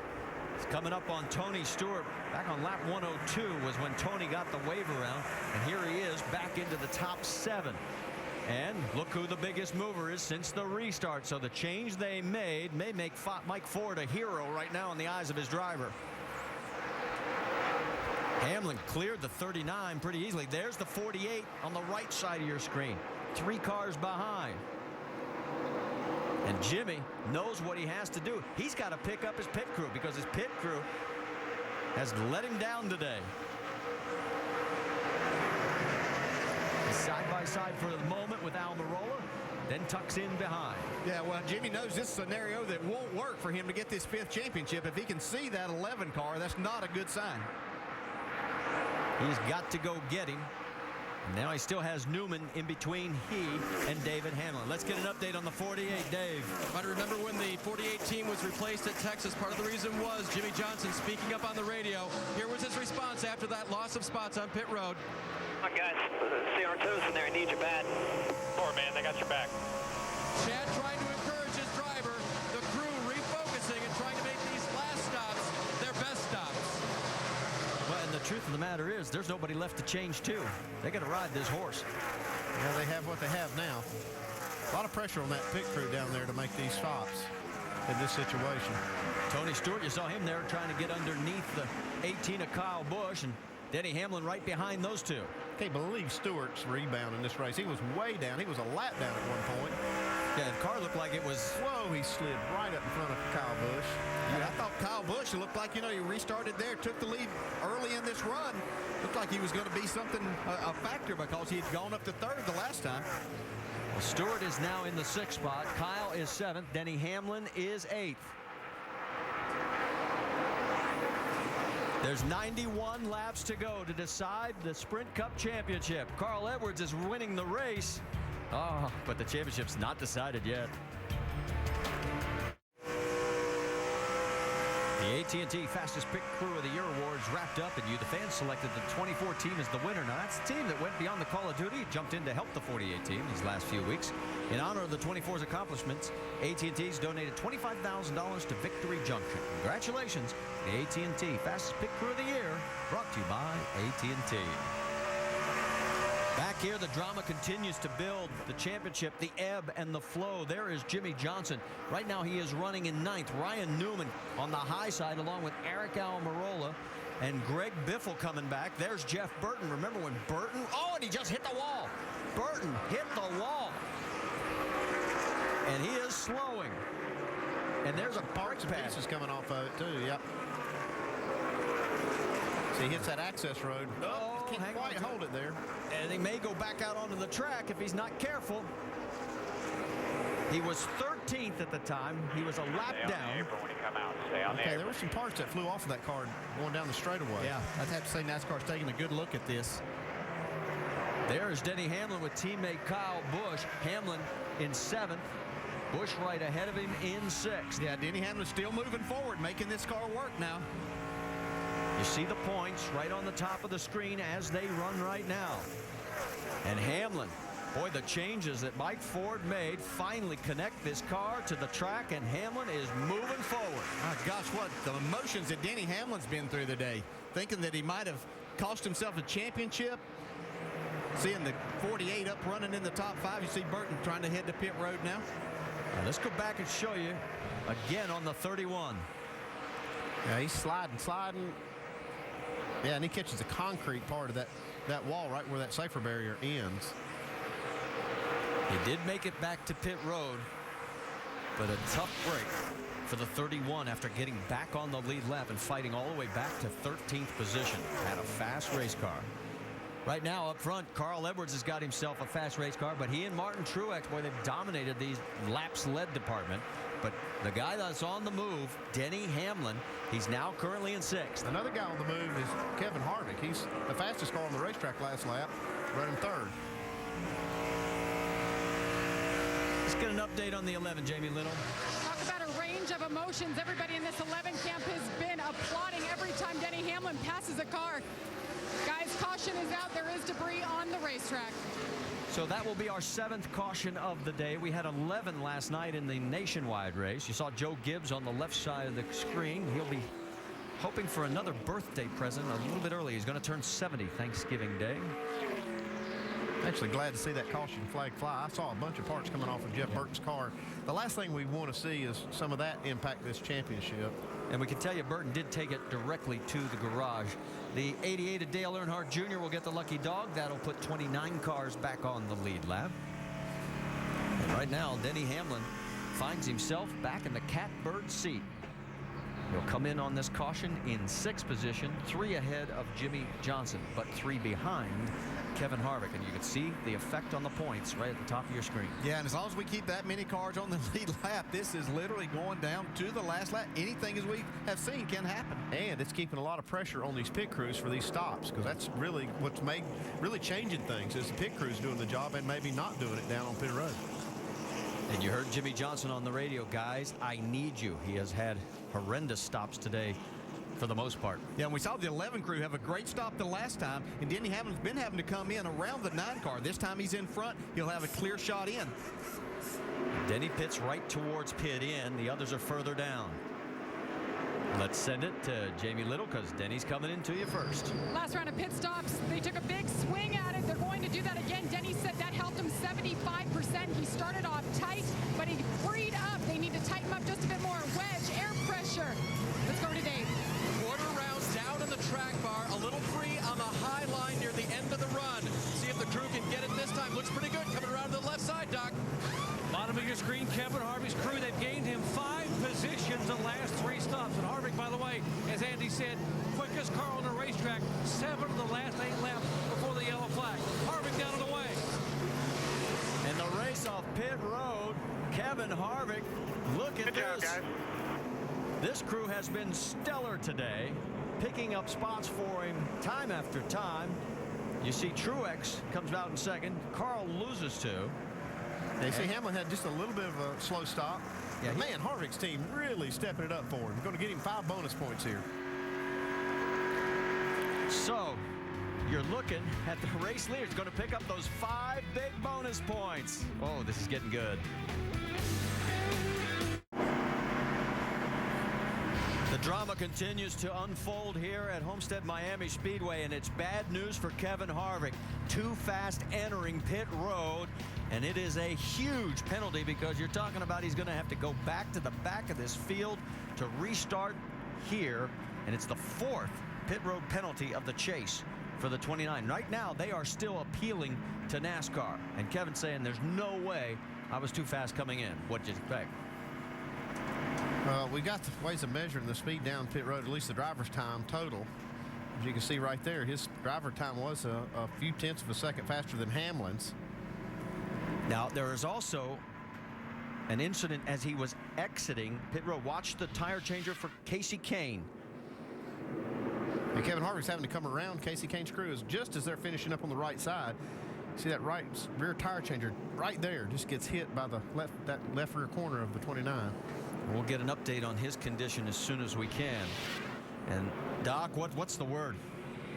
Well, that is Chuck Efall, who is the rear tire changer, and the medical crews are here. They put him on a stretcher. They're going to take him back to the care center, and I've got to believe they're going to take him in for x-rays. It's his right lower leg and right ankle that was caught when the 29 car was exiting, and he got the contact from Kevin Harvick. So he went down, had not been able to put any weight on the right leg. They will take him to the medical center and probably transport him for x-rays to take a look at that right lower leg and right ankle. Chuck Efall, the rear tire changer for Casey Kane. All right, Doc, thanks for the update. And you can see he's talking to everybody, but we'll wish the best for him. And a tough break for Chuck on the crew. All right, let's listen to the 29 radio. What? No way. We were too fast entering. I came in on the 56. We were behind 2 cars on their donkey coming in.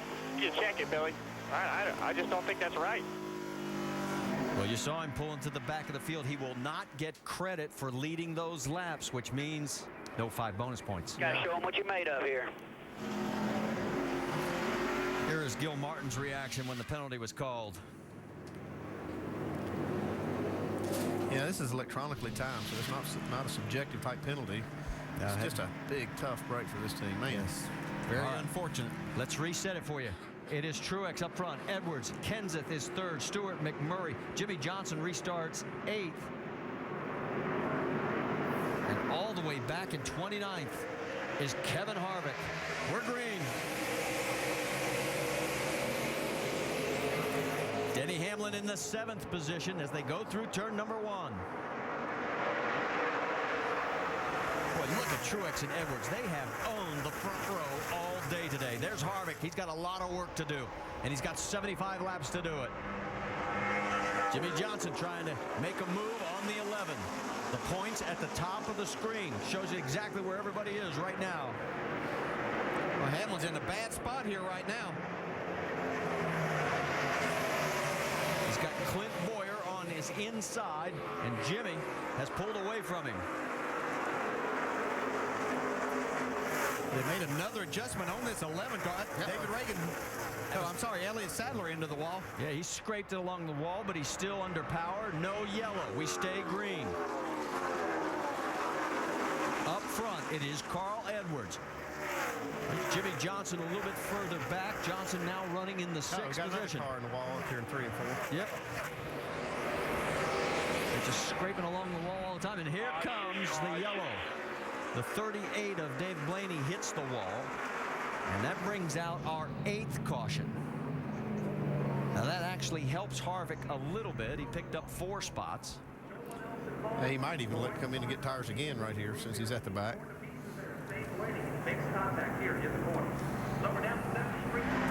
And notice again that Jimmy Johnson is back in the points lead with where they start with right now. All right, let's listen to Kevin's radio again. He came all the way down here for an end of the show thing, and this is how he did it. Great. There's no way, Gil. There is absolutely no way you can go from 49.6, 49.4 to 49.1 to a 50-point something. I mean, that's just them doing what they do best. Well, I mean, this is just a pit road speed that they time electronically. They give everybody a 5-mile-per-hour buffer, but everybody takes full advantage of that, so it really does come down to just a 1/10 of a mile an hour. Marcus Ambrose will get the lucky dog. That will give us a total of 32 cars back on the lead lap. They just need to put this behind them and see what they can do from here. I mean, we're looking at 72 laps to go. Not likely it's going to go green, but he could come in here, get fuel, get tires, and possibly stretch this thing out. And still way too much that can possibly happen, as we've seen today. Just too many things. Can't give up now. I know it's very, very disappointing. You don't want to make a mistake, and you question NASCAR, but as you said, and it's done electronically, and there's just no really arguing with it. Well, the hardest challenge, obviously, for Kevin is, unlike Denny Hamlin, who had his incident early in the race with plenty of laps to recover, we've got 72 laps remaining. Well, we saw these guys last week take an incident on pit road where they left the lug nut off, make something out of it, and get themselves back in position. That's what they need to do again here, Doc.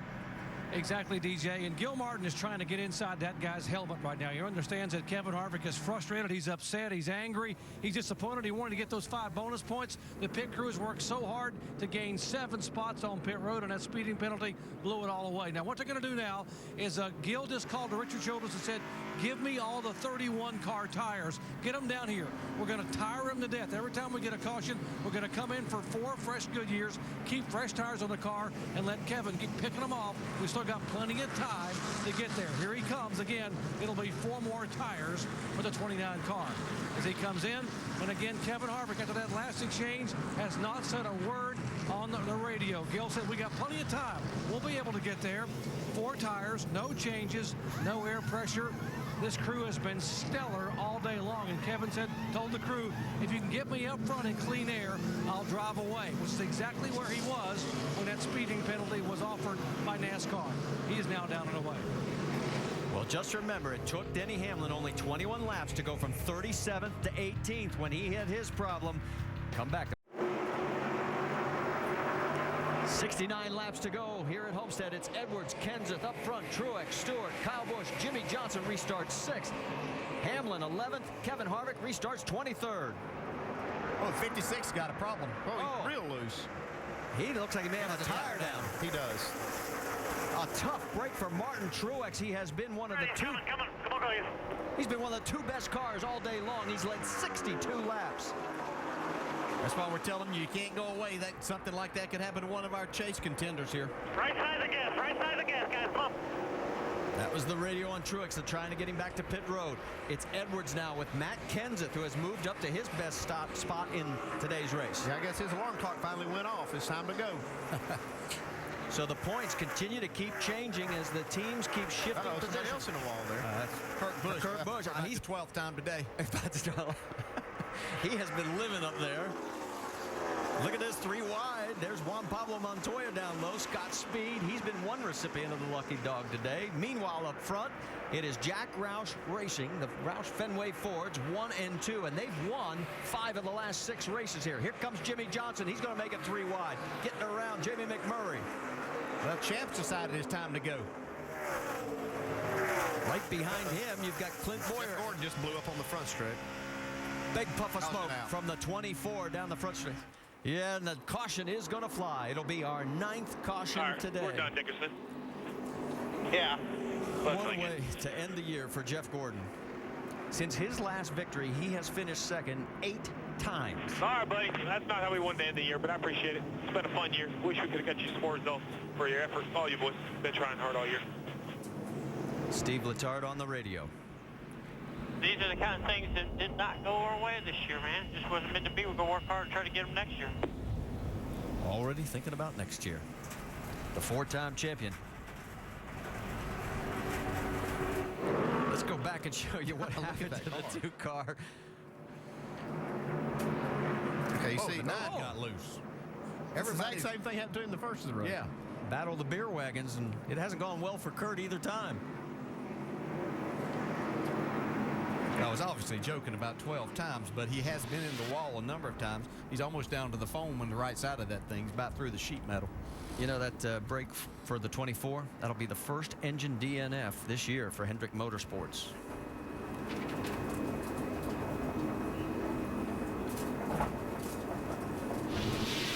Now, here's the restart. Watch what happens to Jimmy Johnson and everybody else. Jimmy just gets by the 56. Did he get by?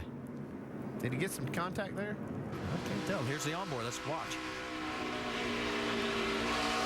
Inside, inside. You see him coming back. Inside, 2 wide, 1 wide. Inside, inside. 11 inside, inside. Truex is 1 lap down right now in 33rd position.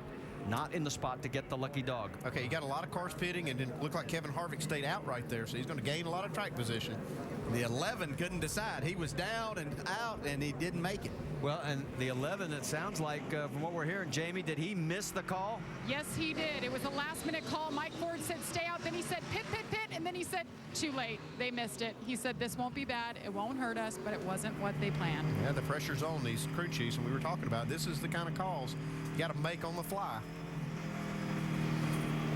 A little surprising. They're right on the verge of being able to make it from here. Yeah, this is right at the outside edge of the window. And it probably is outside of the edge of being able to make it under green. But now we haven't seen really any evidence we're going to go green to the end. Well, and definitely for the Toyota of number 11. We saw what kind of fuel mileage they had last week. Yeah, this was probably outside of their window. 34, Travis Kvapil will get the lucky dog. That'll put a total of 32 cars back on the lead lap. So Denny will stay out, and we'll reset it for you when we come back as the laps are down to 65 to go here at Homestead-Miami.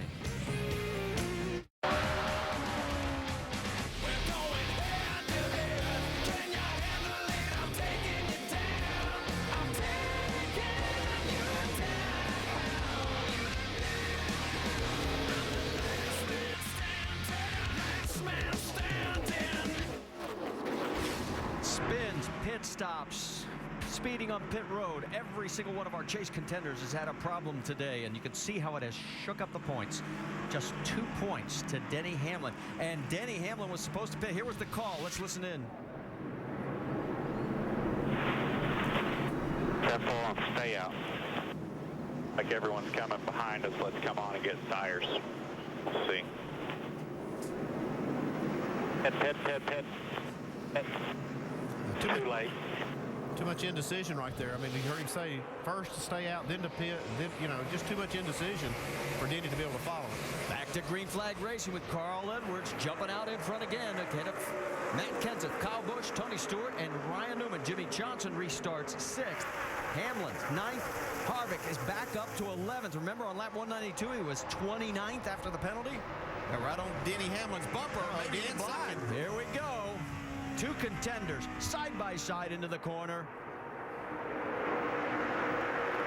It's David Reagan right in front of the 11. That may slow him down, maybe opening the door for the 29. Still side by side, down into one. Harvick on the low side, Hamlin up top.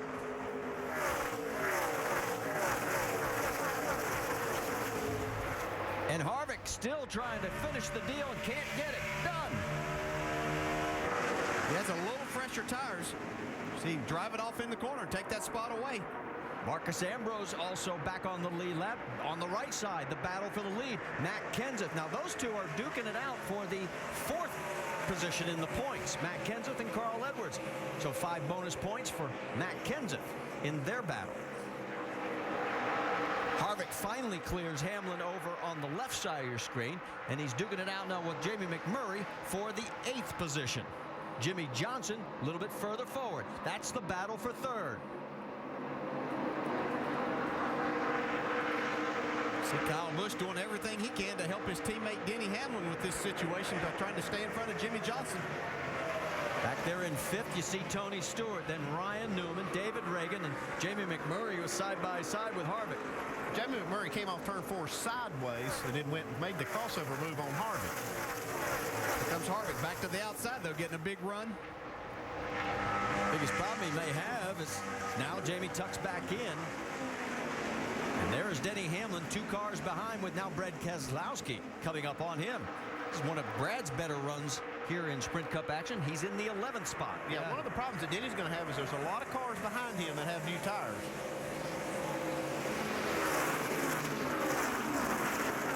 See Harvick trying to split these two.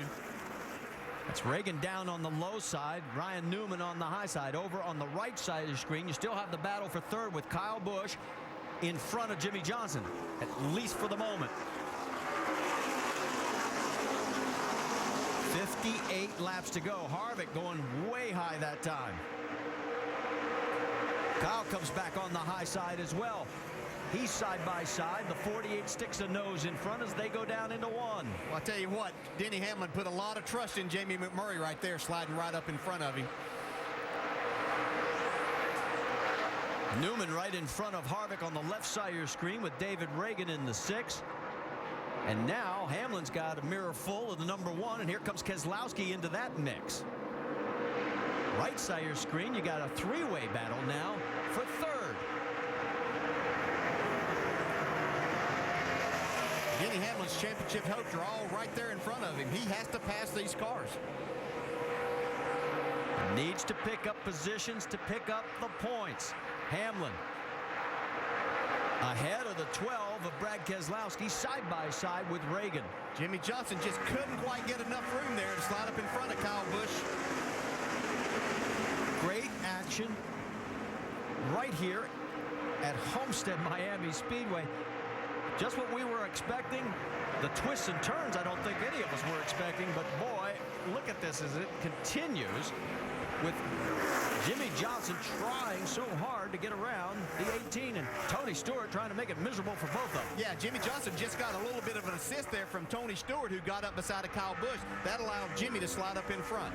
You see just a little bit further back, there's Kevin Harvick streaking through, and Denny Hamlin has gotten around David Reagan. Well, we mentioned the fact it was a bad end to a long season for Jeff Gordon. Vince has caught up with him. Well, an engine has Jeff on the sideline, but Jeff, as we watch this action on the track here intently, what kind of track conditions are these guys racing under right now? Pretty good, you know. It's cooled down a little bit. When that sun goes in and out of the clouds, it definitely changes a little bit, but the wind's been pretty calm and constant, so you know, I found the conditions to be pretty good. I hate it for the DuPont Chevrolet to end the season like this. It's kind of been that kind of year for us. No engine trouble like we had here today all year, but just the little things happening that are keeping us out of Victor Lane, out of the championship hunt. So certainly interested to see how this thing unfolds. It's very exciting, obviously, and looking forward to getting things straightened up for us for next year. Thanks for your patience, Chef. Marty? And as you finish up, Brad Keselowski takes a spot away from Denny Hamlin. Keselowski up to 8th. Yeah, 4 valuable points right there for Denny Hamlin. The drama continues to unfold. We have 53 laps to go. The championship is still up for grabs.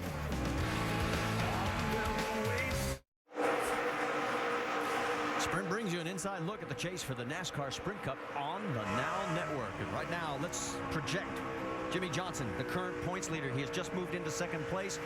I think he wants to keep his green. What do you think? Yeah, you think? I'll tell you what. I probably underestimated Jimmie Johnson. I've talked about how great a race driver he is. He's showing it today. 22 points behind Denny Hamlin right now, and he is on some worn tires. Third is Kevin Harvick. He has fought his way back. He's running sixth right now after the speeding penalty, but as you can see, he's still got a long way to go. For more NASCAR stats, in-car audio, and live race radio, check out NASCAR Sprint Cup Mobile at sprint.com/speed. As we come back, our race leader is Carl Edwards. He has led a total of 150 laps. There are 46 remaining. He has clinched the most laps led for the first time in 2010. A little bit further back, Denny Hamlin is in trouble of losing another spot. Eric Almirola is closing fast. He is ninth right now and going in the wrong direction. What Denny Hamlin needs is a caution flag right now to get things reset, get tires. He should have pitted that last time and got tires. They missed that opportunity. Now he's starting to slide backwards, and there's no way he can win this championship without a caution. Yeah, these guys coming at him, as you mentioned, Andy, all have fresher tires than he does. Eric Almirola in that 9 car. He's going to be getting married on December 11th. Let's get an update on the 11. Jamie. Well, as you can imagine, he's got his fingers crossed, hoping for a caution. He says this car is just too loose, still not drivable, definitely not where he needs to be. And you heard the radio earlier, just relying on his pit crew team saying, guys, I need you. This team needs a caution. Well, the final green flag stretch of less than 25 laps in 7 of 9 races here. Of the last 9, 7. 25 laps or less. We have 44 to go, so they may get their wish. And like we said, Jimmie Johnson, I don't think he wants to see pit road. They've only had a couple of their stops today that have gone as planned. Yeah, he wouldn't mind seeing this thing go green. I'll guarantee you he wouldn't mind going down, because Andy mentioned earlier, you can have a little bit of a hiccup on a green flag stop and it not cost you nearly as much. You can see Eric Almirola is pulling away from Denny Hamlin, and Hamlin now in 10th position. And it's costing him points because here comes Biffle. First place, Carl Edwards by 2.4 seconds over the 4-time and defending champion, Jimmie Johnson. He has led 1 lap today for the 5 bonus points. The only one of the 3 chase contenders to do so. He is a little faster than Carl Edwards leading the race right now.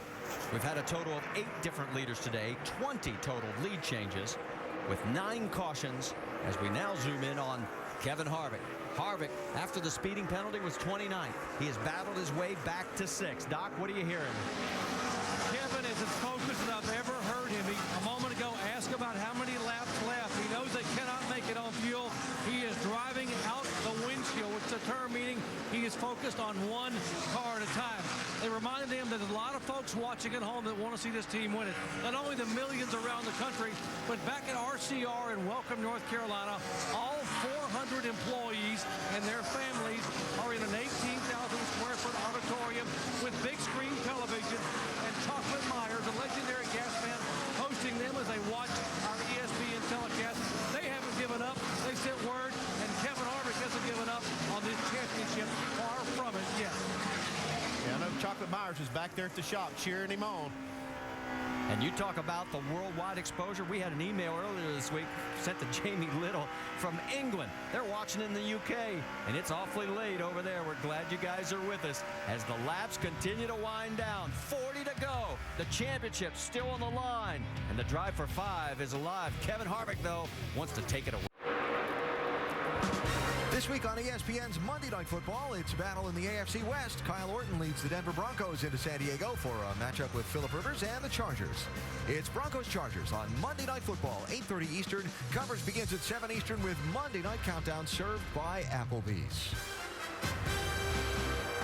And the drama continues to build as we're down to the final 35 laps of the NASCAR Sprint Cup Series season. Denny Hamlin leading the chase, entering this final race. No driver in the chase years has ever lost the championship after leading with one race remaining. Right now, Hamlin is behind Jimmy Johnson by 30 points as they run on the track. Hamlin is back in 11th position. Johnson has moved up to second, and this has been the year of the comeback in auto racing with one race remaining. John Force in the NHRA Funny Cars, the Formula One Championship, the IndyCar Championship, all won by someone not leading, entering the final race of the season. From the pit studio with Rusty Wallace, Brad Daugherty, and Ray Evernham, got one more pit stop still to go, it looks like. And that stop's going to be huge. That last stop is going to be the money stop. They've got to nail it and get it right. It could be the stop that costs the championship or wins the championship. I mean, it's just an incredible deal. But one thing I'm looking at, guys, I know this is probably thinking outside the box, but those guys that stopped at lap 196, there is an outside chance if they start saving fuel, and they needed to be already doing it, they might make it. And those guys did that last week at Phoenix, Arizona, but the rest of them got to stop. And Kevin Harvick's one of the guys that stopped at 196. I don't know if he's going to try to go for it, but we saw it last week and it worked. How ironic. I mean, this entire year has been about gaining track position through excellent pit stops. It looks like this race is going to boil down to who can have a flawless stop and get the most out of it. And I'm still a little bit sick to my stomach about Kevin Harvick's situation. It was brewing up to be something tremendous until he made that mistake coming down on pit road. Oh, agreed. Pit road has been a factor. And as you said, it's not just about the pit stops or things that can go wrong there. It's about the speeding on pit road. And we've seen some guys bump and bang, some close calls, 3 and 4 wide on pit road. That could definitely have a factor in the outcome of this race. But one thing for Kevin Harvick's pit crew, they've been fantastic. They've been fast as a bullet all day long. They could get them back in the game right here at this very late stages on this last money pit stop. Love to see it. They've been quick, very quick. All of those front runners, like Jimmy Johnson, stopped with 75 to go. And how ironic it could be if this race either runs green or caution to the finish, that this 48 team that struggled on pit road earlier in the chase to the point that they swapped pit crews during the Texas race have struggled on pit road at times today, that their championship could come down to not making a mistake on a final pit stop of the season. Alan, I was a little concerned. I agree with you about the 48 car, Jimmy Johnson. Let's go back to the 11 car, Denny Hamlin, for just a second. I really think that they needed to stop with 100 to go in that one caution of working out right front fender. Brad, that speed is just not there in the car. It's back to 11th position right now. He is definitely not advancing himself forward. Yeah, I think the 11's coming in. And it looks like 11 car is going to come down pit road. But you're right, Rusty. You said that with 100 to go. They missed that pit stop. That also hurt them. Didn't give them a chance to get good four fresh tires and maybe work on that fender. It's been tough. Mike Ford using a good strategy right there. He wants to get his car in early, get his pit stop done, get that adjustment, get the fresh tires on, and that is his shot at gaining back on that 48 car. So 29 laps to go. Kevin Harvick is in. Here comes Denny Hamlin. Tony Stewart is also in. A critical round of pit stops begin now, Jamie. Ray, you were exactly right. This car is not set up the way he wants it. It's still loose. Why leave it out there any longer? Continues to lose points. This is the money stop right here. This team has been flawless today on pit road, getting the job done. 4 tires. Let's go up pit road to Doc. Kevin Harvick's pit crew has gained him 7 positions over 4 pit stops. Kevin made the call. So, guys, let's short pit, do something to win this thing. We got a good race car. He is down and away. Final stop for Harvick. Dave. Jimmy Johnson said his car was slowly working to the loose side. They'll come into the pit stop. 4 tire change. They may make an adjustment, talking about actually pulling a spring rubber on the left rear. We'll see as Joe Springler comes around to the left-hand side. See him take off the tire, waiting on the jack now. And he did not. It didn't look like he pulled it, Vince. It's been another great day for Kyle Busch. Started near the back. He's running up toward the front. They're going to take a pound out of the left rear, some wedge out, and some tape on the front. He's still just a tick tight.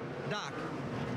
Final pit stop for the guy who's dominated last week and dominated today. Carl Edwards trying to finish the year on a Ford celebration weekend here with his Ford Fusion. Final stop.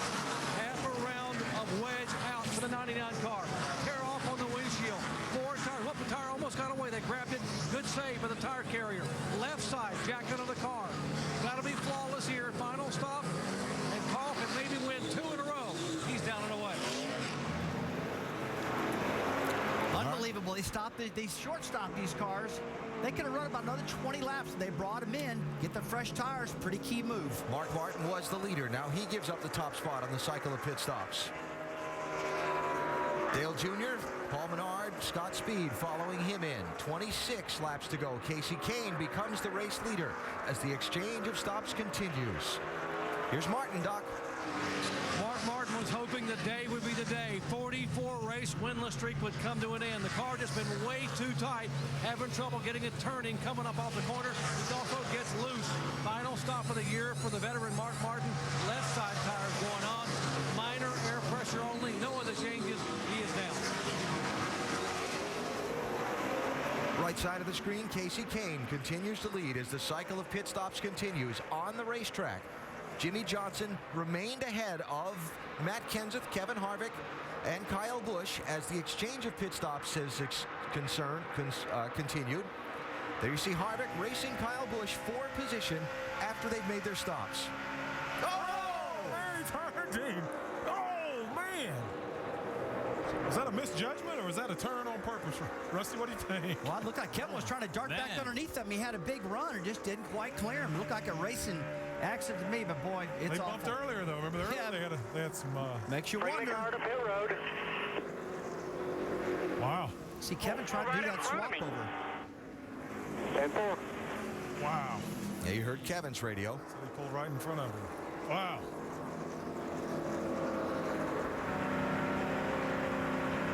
Take a look and see what happens here. Kevin's coming off the top of the racetrack. He did. He slid right up. Thought he had him cleared. Kevin gets below him, and woo! I'd say it was incidental, but Kyle's probably not going to feel that way.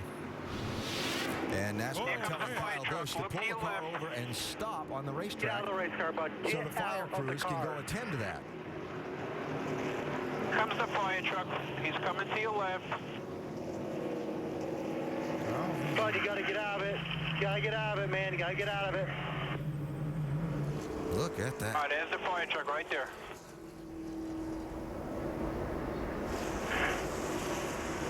But it's up front of the motor. You got to get out of it.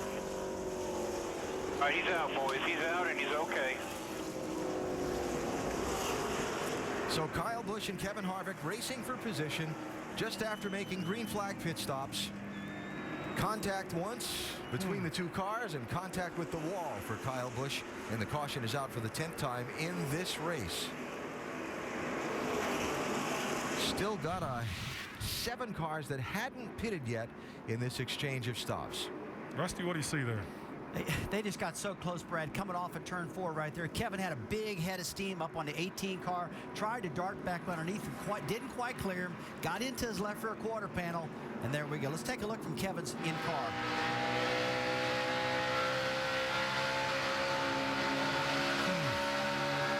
What you get? Don't give us no room. Done told you earlier.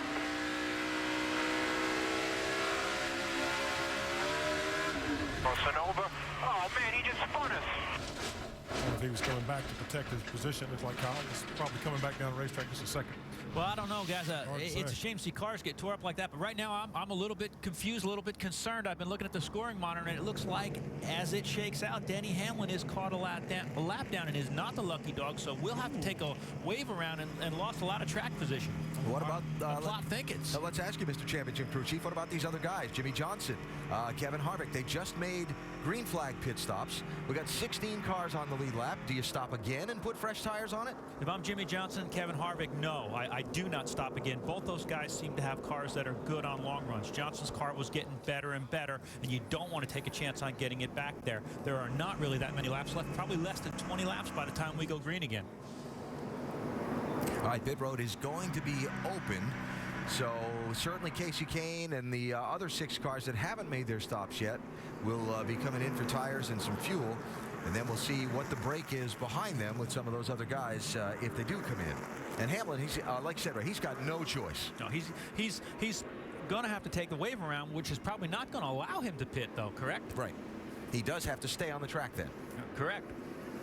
So the plot thickens even more down into the final 22 laps here at Homestead-Miami Speedway as we work the 10th caution flag of this race that came out in the middle of a cycle of green flag pit stops and has trapped Denny Hamlin 1 lap down. Oh, man. Well, here come the cars who had not stopped yet onto pit road. it looks like Martin Truex is going to be the only one of the guys who had stopped earlier to come in as well, Doc. Indeed, and Casey Kane comes all the way down to the end of pit road. Today's pole sitter said he wanted to finish the season on a high note. He has to go into surgery at 5:30 a.m. Tuesday morning on both of his knees. He said, I'd love to be able to celebrate today prior to the operation on Tuesday. Been struggling, though, with a very, very loose race car, loose in, loose off, down and away for his final stop. Good fast pit stop, 13.0 for Kane's crew. That's a great job by the Red Bull team. They've really got this car running much better the last couple of races. Grabbed the pole today. I think that's a good way to go out. Oh, yeah, absolutely. So that should cycle Carl Edwards up to the front of the pack, and he will resume the lead in this race once again. We've got 20 laps to go. How's it all going to play out? It certainly ended in a bad way for Kyle Busch today.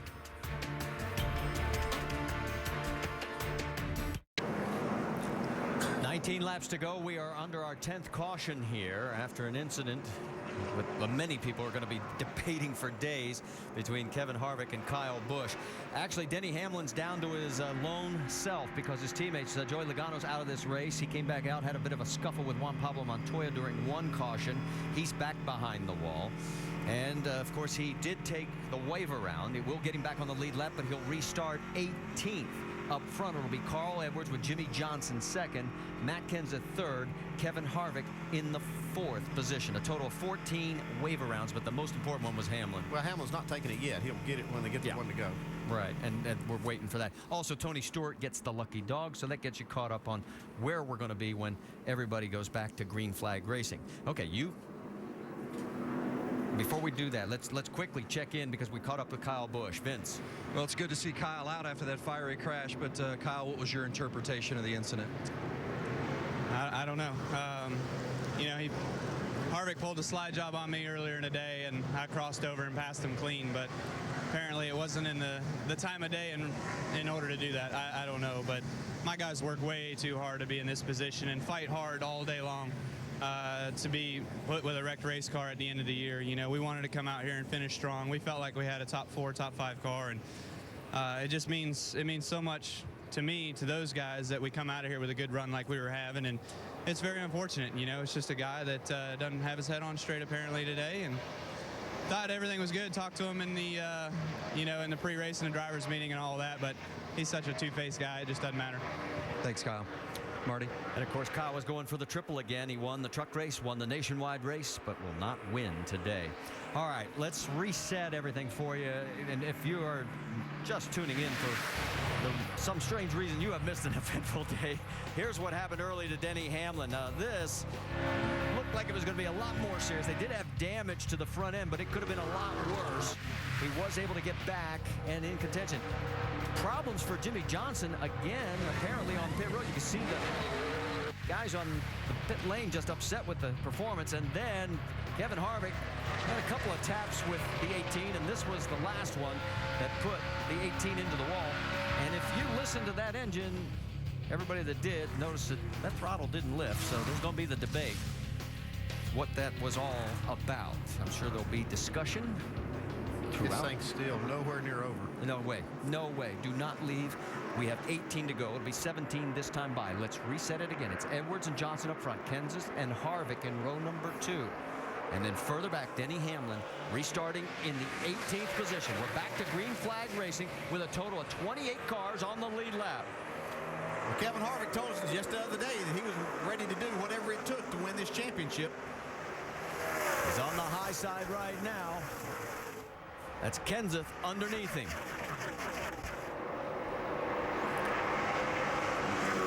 Down into the corner. He has cleared Kenseth. Put him into the 3rd position. See that 9 car up on the high side? That's one of the fastest race cars on the track also. You have to keep an eye on him.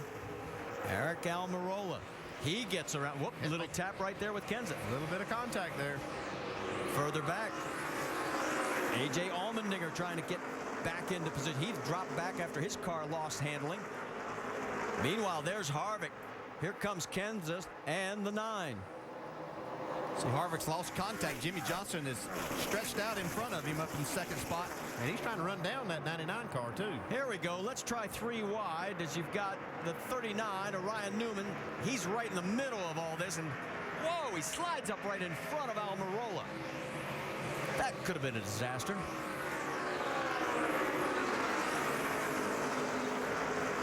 Let's go back and check in on the 11 of Denny Hamlin. He is now back in 21st position.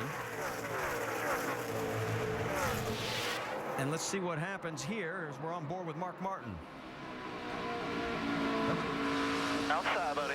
3 wide. A little bit of a tap there for Mark back Martin. to 2, 98 Like Denny outside. got out of the throttle a little sooner than what Mark did getting down into turn 3. Side by side now with Scott Speed. That's Paul Menard right in front of him. Of course, Menard will be going over to RCR next year.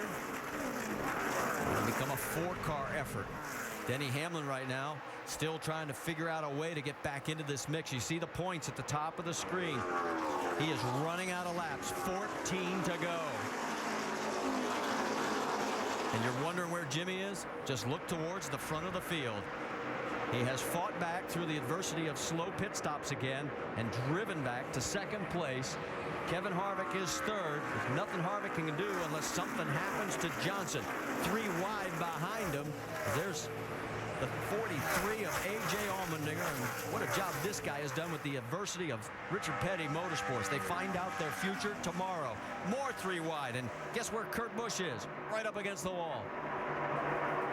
Martin Truex, who had, if not the fastest, the second fastest car here for most of the day. Unfortunately had a flat tire earlier, has gotten back on the lead lap. Truex is 13th right now. He's really rallied back. He led a total of 62 laps. That's the second most. Carl Edwards has led the most, 178 and counting.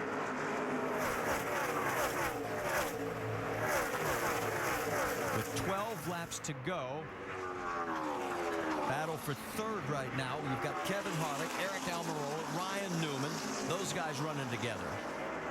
I'm watching this 43 of A.J. Allmendinger down there on the inside. He is digging now. He just made a 3 wide pass to get up to Ryan Newman's bumper. He's doing it diving in the corner hard on the bottom. See right here, he just makes a big move to the bottom. Right now, everything is in Jimmy Johnson's hands because Kevin Harvick can't do much unless Johnson starts to fall back. He's doing everything he can. He's in third place right now.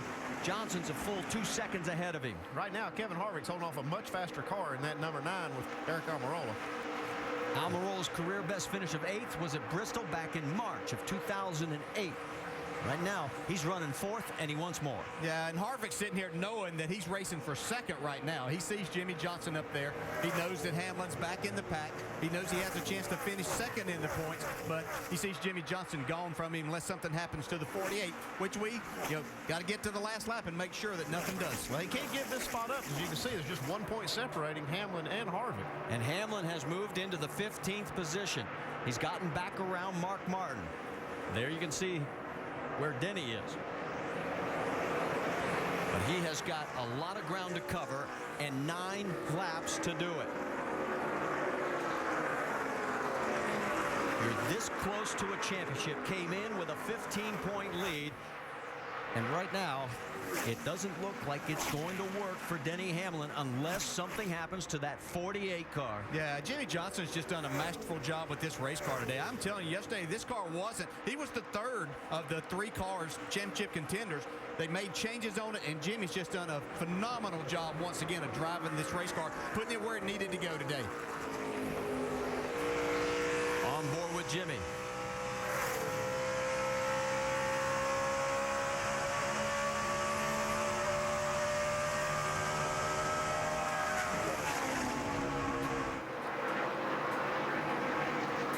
Denny Hamlin, he's got his hands full right now with the 21 of Bill Elliott. That is for position on the racetrack. If he can take it, and he gets back in front, he moves to 2nd in the points, as you see. But 2nd, as they always say, is like kissing your sister, and he wants 1st. He has made it his mantra. He wants to be the man to dethrone Jimmy Johnson. Well, if he can't get into 2nd, if something should happen to the 48 here late, then he won't win the championship. The 29 would. So he has to continue to try to move forward. The laps continue to wind down. 6 to go next time by. Let's listen to Kevin Harvick's radio. He is running 3rd. We have that 11 in the points right now, Gil. By 1 point. All right, 33, 200. Message delivered. Now obviously that was just a little bit before Denny picked up that last position to move him ahead of Kevin. It's right now 39-41. So now you've got Clint Boyer right ahead of Denny Hamlin, and Boyer's not going to make it easy. Meanwhile, the guy who's had maybe the easiest day is Carl Edwards. He has led 184 laps.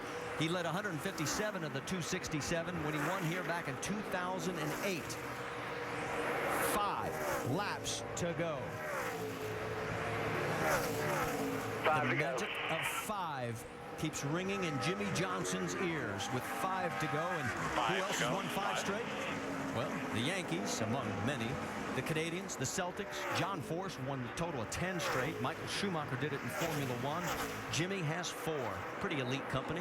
Yeah, you got that right. And just nobody could see that this was going to happen in this sport. Just not with the level of competition, such a long season.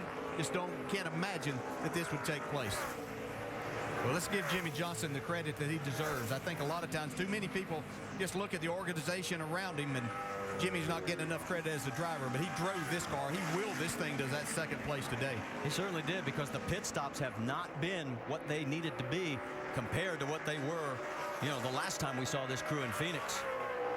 Chad Canals looking pretty comfortable right now. 3 laps remaining to the championship.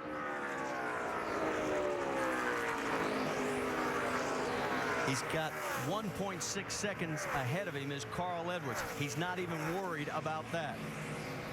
Harvick is about 2 seconds behind. I'll tell you what, there were a lot of us that were skeptics and wondering whether they could pull this off or not here. I think they've certainly answered all of those questions. He's going to be 2 laps away from making history again.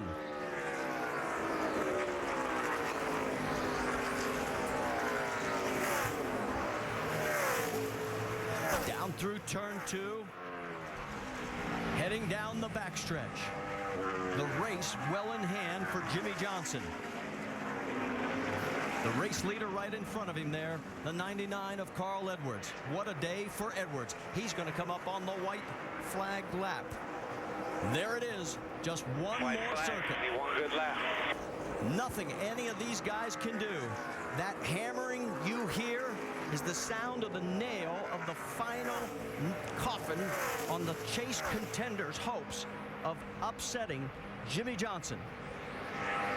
Got a lot of champagne, half a lap left. Carl Edwards is going to win the race, but coming through turns 3 and 4, the championship is going to go to Jimmy Johnson. And if you don't think he's going to be one of the greatest, think again. You're looking at the 5-time champion. You're looking at him.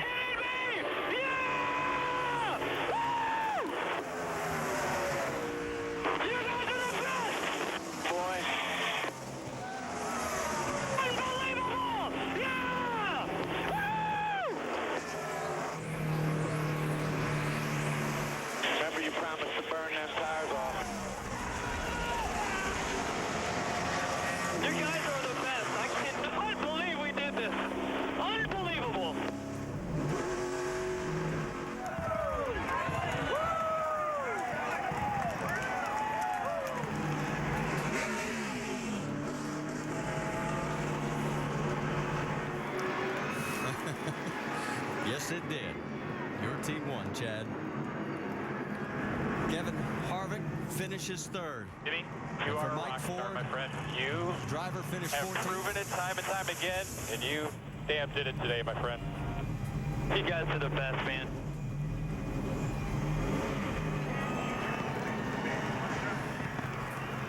The disappointment for Harvick etched underneath that helmet. We almost had a collision in the front straightaway.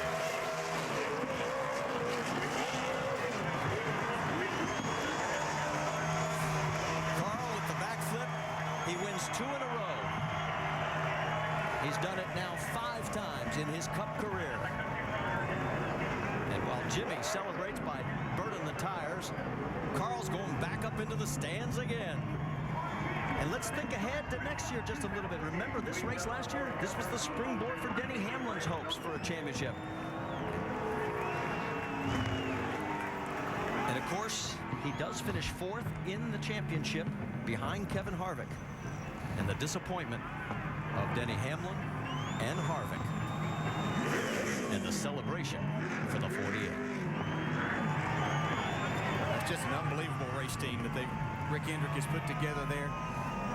Putting Chad Knaus and Jimmy Johnson together. Ron Malik, the car chief on the car. Just tremendous team effort. Rick Hendrick Motorsports, their 10th Sprint Cup Driver Championship, the most all-time, one more than Petty Enterprises. Jimmy finishes the season with 9 straight top 10 finishes. Denny climbs out of the car, knowing he's going to be asked 100 questions that he doesn't want to answer. To send it down to Dave Burns. Well, Chad Knaus getting lots of hugs and congrats down here, talking to front tire changer Clay Robinson, one of the guys who came on to fill in and help this 48 team to their championship. Let's start there. The big move at Texas. How about the pit crew today? Some struggles, but they got you here. It's a lot of pressure, man. It is, you know, and those guys did a heck of a job. I couldn't be prouder of everybody at Hendrick Motorsports. This was definitely a team effort to win the championship this year. It took all of us, took everybody at HMS and everybody in the 248 shop. You know, I can't thank just everybody enough for all the extra effort and hard work that they put into it. Steve Letarte is a great teammate, and Alan Gustafson and Lance McGrew, they put us ahead of everybody this week to really make sure that we brought the best piece here we possibly could. And it was a really good race car. I couldn't say enough about how Jimmy did. You know, I think finally, after being able to pull this off, that he'll get the rewards and the respect that he needs. You're more emotional than I've seen you at this time in the last 4 years. What are you thinking? It was awesome. You know, I'm a competitor. I love to compete, and knowing what we had to do and how we had to come down here and beat them, and we beat them. They beat him good. His driver drove from 6th to 2nd on 2 stops ago, that run when he had, so he showed him what he had, and the crew put a great car underneath him. Now to the other side of the emotions, let's go to Jamie. That's right, the agony of defeat. Denny Hamlin, what a day. And it started off early with that spin. Take us through what you're feeling right now. Well, yeah, obviously I'm disappointed. You know, our car just wasn't the same. Our car was lightning fast up until that wreck. And when we hit the 16, it just knocked the toe out. And the car just didn't drive the same for the rest of the day. And we did our best to try to repair it. But it just wasn't as fast as it was before. So, you know, product of bad qualifying, you know, but we're right around the top 10 when that happened. So it's just circumstances. But, you know, we had a great year. This is a year where we won the most races that we've ever won. We contended like we've never contended before. And just circumstances took us out on this last one. I know there's been a lot of talk about the 29, the 48, and the 11. If you can sit back and look at the 48, who you're competing with, they're a dynasty. Can you put into words what that team is like and what it was like pushing him to beat him this year? Yeah, I mean, you know, I didn't think that they showed the strength this year to what they had in years past, and that opened up the door for teams like myself and a few other teams to win a lot of races. And not only that, we really stepped up our program over these last couple of years, and obviously with all the wins that we've had, it's a good feeling to go to the racetrack and know you can win on any given week. But you know, my job is to work in the off season to do everything I can to be better, and you know, I know every year that I am in the Cup Series, I'm going to be better than I was the previous year. So we're going to take this FedEx team, we're going to keep working, and go get them next year. What a year it was for Denny Hamlin. 8 wins, brings it home, 2nd in the championship. Vince? Kevin Harvick gave it one heck of a run today, finishes 3rd, doesn't get that championship like you desired, but how would you put in perspective the day you had today? I mean, we went down swinging, and that's what we came here to do, was to go as fast as we could and do everything we had to do to try to win. Those guys just outran us at that last restart there by just a little bit at the beginning, and you know, then it would taper off and we'd come back to being a little bit better. But all in all, I'm just proud of all my guys, proud of all the guys. I want to say hey to Big Mike back at RCR, proud of everybody at RCR and everything they've done from last year to this year. And you know, we did everything we wanted to do today except win the race. So just really thankful for all the fans and all the support that we've seen over the last several weeks, and this is a great spot to start building for consistent championship runs going forward. Without the pit road speeding penalty, do you think you had a car capable of winning the race? I mean, you know, it's hard to tell. The 99 was pretty good on the restarts, and that was probably our weak point. We had a top 3 car, and how it all shook out, I don't know. But they seem to get biased on the restarts there. But all in all, it was a good day, and what can you do? What was your take on the incident with Kyle Busch? He raced me like a clown all day, driving all over me, run all over my back bumper, and cut in front of me, and I didn't lift. Congratulations on a great season. Thank you. Kevin Harvick. Well, you got it straight from the horse's mouth. We made the observation he didn't lift, and there was contact between these two earlier in the race, and he said he's not going to take any quarter. Well, and let's also give the credit to the man who won the race, because he certainly deserves it. Doc, let's get Carl out of there. On a Ford Championship weekend, there is a Ford in victory lane, and Jack Roush now his 11th win as an owner at Homestead-Miami Speedway. And now here he comes, Carl Edwards, climbing out of the car and standing up to celebrate. Oh, my gosh. Big smile on Carl Edwards' face, and Carl, second consecutive weekend. You dominate the day. Congratulations. Thank you so much. This is unreal. It's a great way to finish the season. Congratulations to Jimmy Johnson. 5 championships in a row. That's unreal. I think the way we're going here, if we can start like this, our Aflac team could have a shot at him next year. So I just got to thank Scott's for the great lawn products, Aflac for, I think I hurt my foot doing that backflip, so that's a good time to do it, and I've got Aflac coverage, so that's good. John Forrest was here, gave me a little motivation on those restarts, and just so proud for Ford, for Aflac, for Scott's, for Vitamin Water, Kellogg's, Valvoline, just everybody that's been behind us all year. To finish like this is unreal. Carl, help us out here now. How is it you go 70 races without a win, and then you go back-to-back, not only winning the race, but dominating? What turned it around? It's just these guys not giving up. You know, we don't give up. My guys are unreal, and we just had a just unbelievable run towards the end of this season.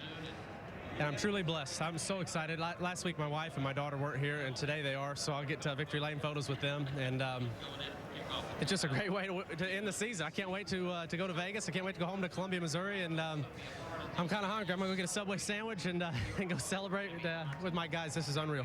All right, Carl Edwards, you heard the prediction possibly. Carl said, you know, maybe I can be the guy that wins a championship next year as he goes up and gets to celebrate with the guys. Well, and as he congratulates his crew on a very fine performance today, of course, a lot of the attention on Jimmy Johnson. Think about this. He has won his 5th Sprint Cup championship in 327 starts. It took Dale Earnhardt 390. Richard Petty, 655. You're looking at one of the all-time greats. Let's talk to his car owner, Dave. And Marty, I'm thinking this is pretty appropriate. Rick has stepped up here. It's like you've gone to another level. And I would say with 5, that's pretty adequate. You've got so many hugs down here, you begin to think of the words to put this one in perspective. I mean, I had no idea. This race has been so up and down all day long.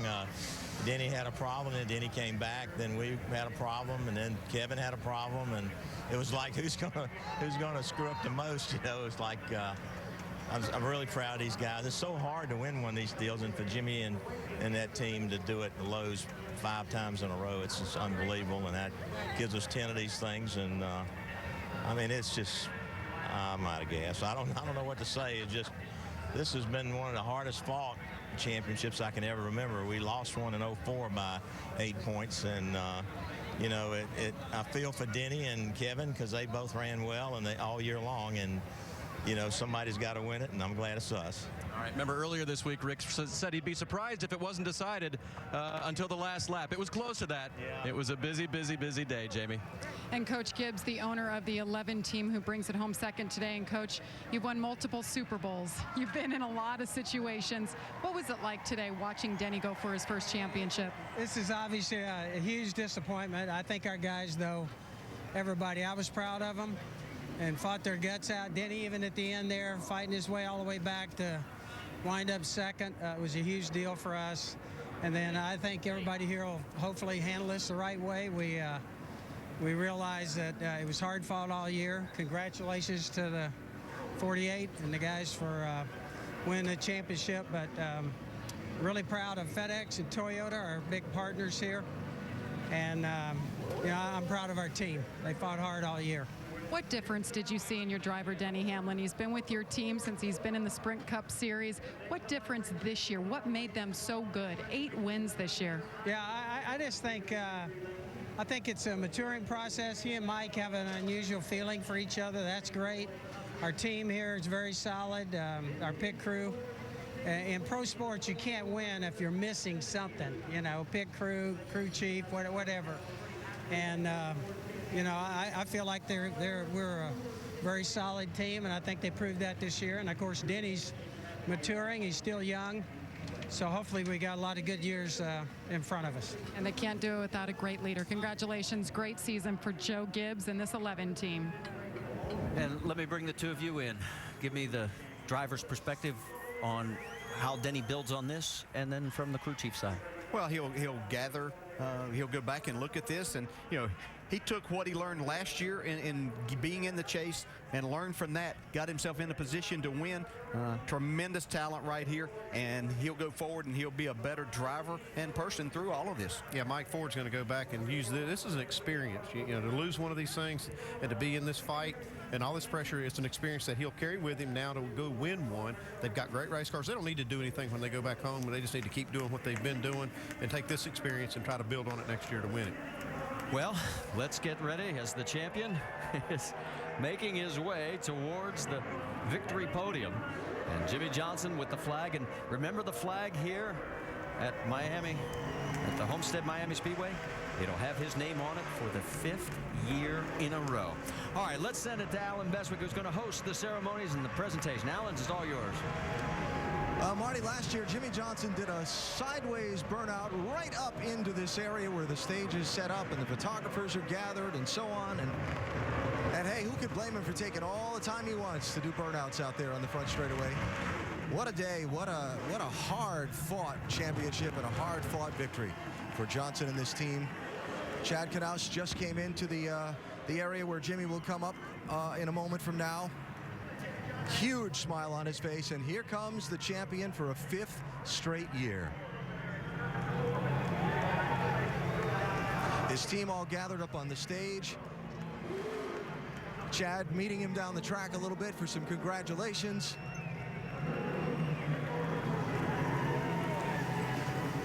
And he rolls in to the area for the victory celebration. I can assure you he is ready to get out. Tony Stewart here to congratulate him.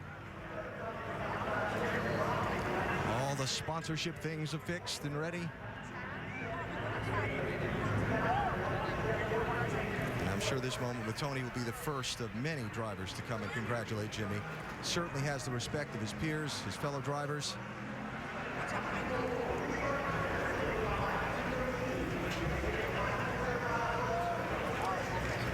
His wife Shani, their new baby daughter, just walking in as well, coming from behind the camera. There they are. Some things new in Jimmy Johnson's life this year, having to come from behind in a championship and being a daddy for the first time.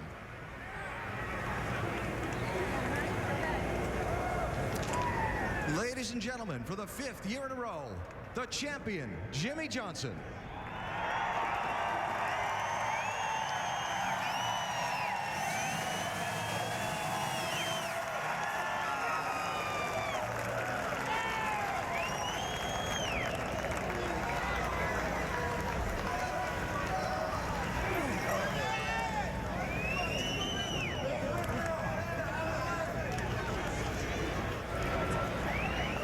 Champ, welcome back. I don't know that in any of the previous 4 we heard you yell on the radio after it ended like we just did a couple of minutes ago. Your thoughts on winning a 5th consecutive title?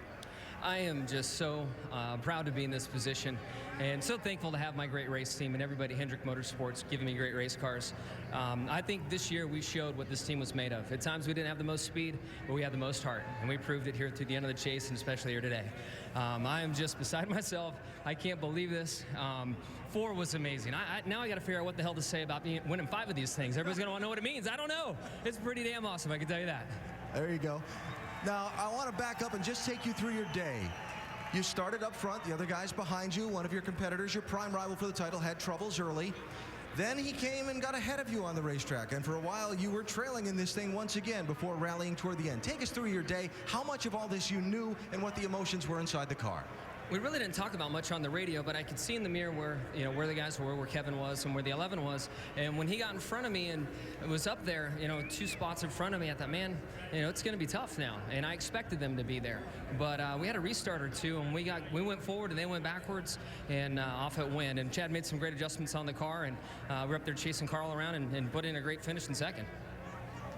The point in the race where you came off of pit road and you got up to second, and then things were sort of going your way. Was there at any point you just said, okay, I'm good right here and I'm going to ride this out, or were you just after it all the way to the finish?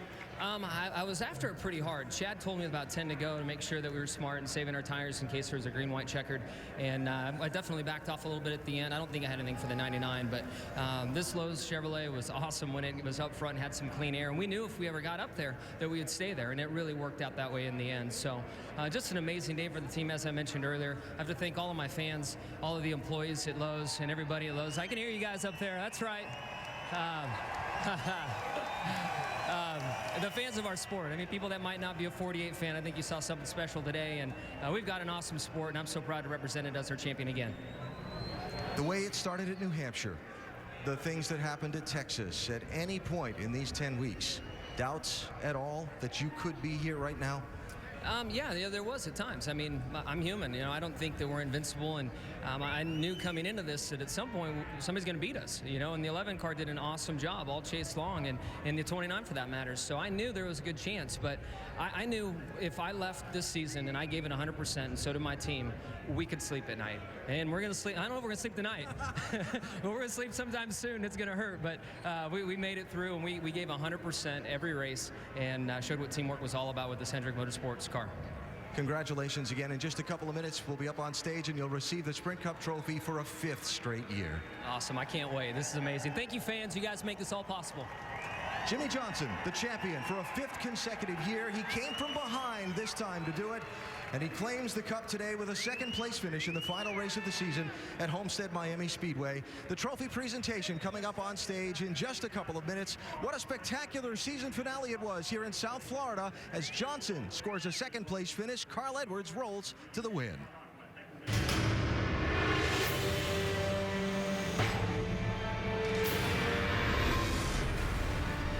Trouble, and it involves Hamlin. The very thing he did not want to see happen.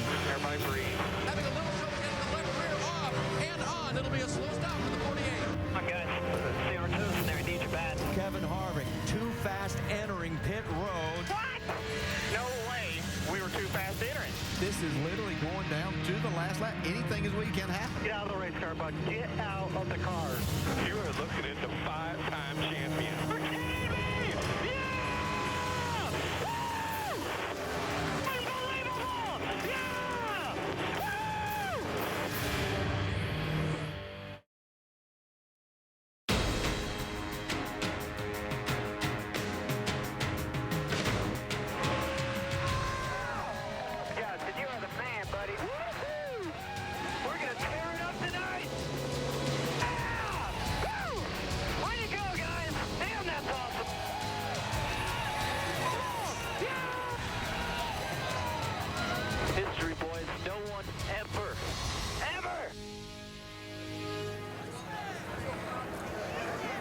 Well, the history continues for Jimmie Johnson. Last year, he became the only man ever to win 4 consecutive championships. Now he's just the 3rd driver to win more than 3. And a couple of pretty good names ahead of him on that all-time list, Richard Petty and Dale Earnhardt, but nobody would be surprised if he is able to equal those all-time greats someday. And now up here on the championship stage, we are ready for the presentation of the trophy. Jimmy with his daughter in hand, the team owner, the crew chief, the dignitaries gathered around. I introduce the chairman and chief executive officer of NASCAR for the presentation of the Sprint Cup trophy. You might want to hand her off because you're going to have your hands full in just a second. Mr. Brian France to present the Sprint Cup to Jimmie Johnson. Well, the greatest fans in the world are watching one of the great dynasties in sports unfold. Jimmy, congratulations on your 5th championship in a row.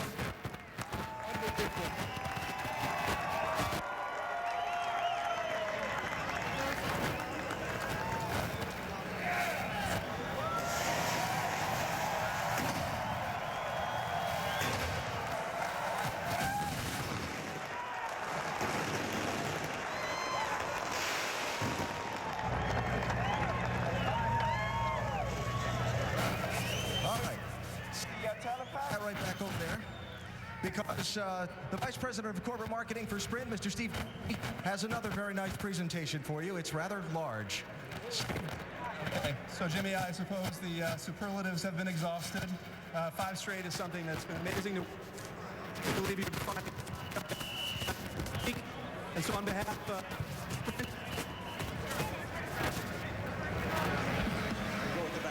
my pleasure to present you with this check for $5.7 million. Congratulations.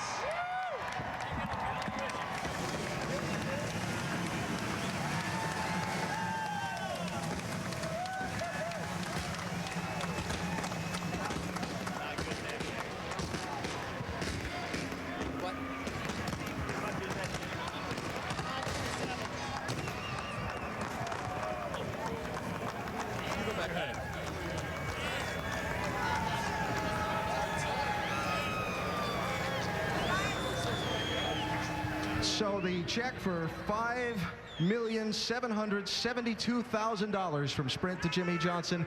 Jimmy, what a ride it's been 5 consecutive years. A thought about all these people behind you who've helped you get where you are now.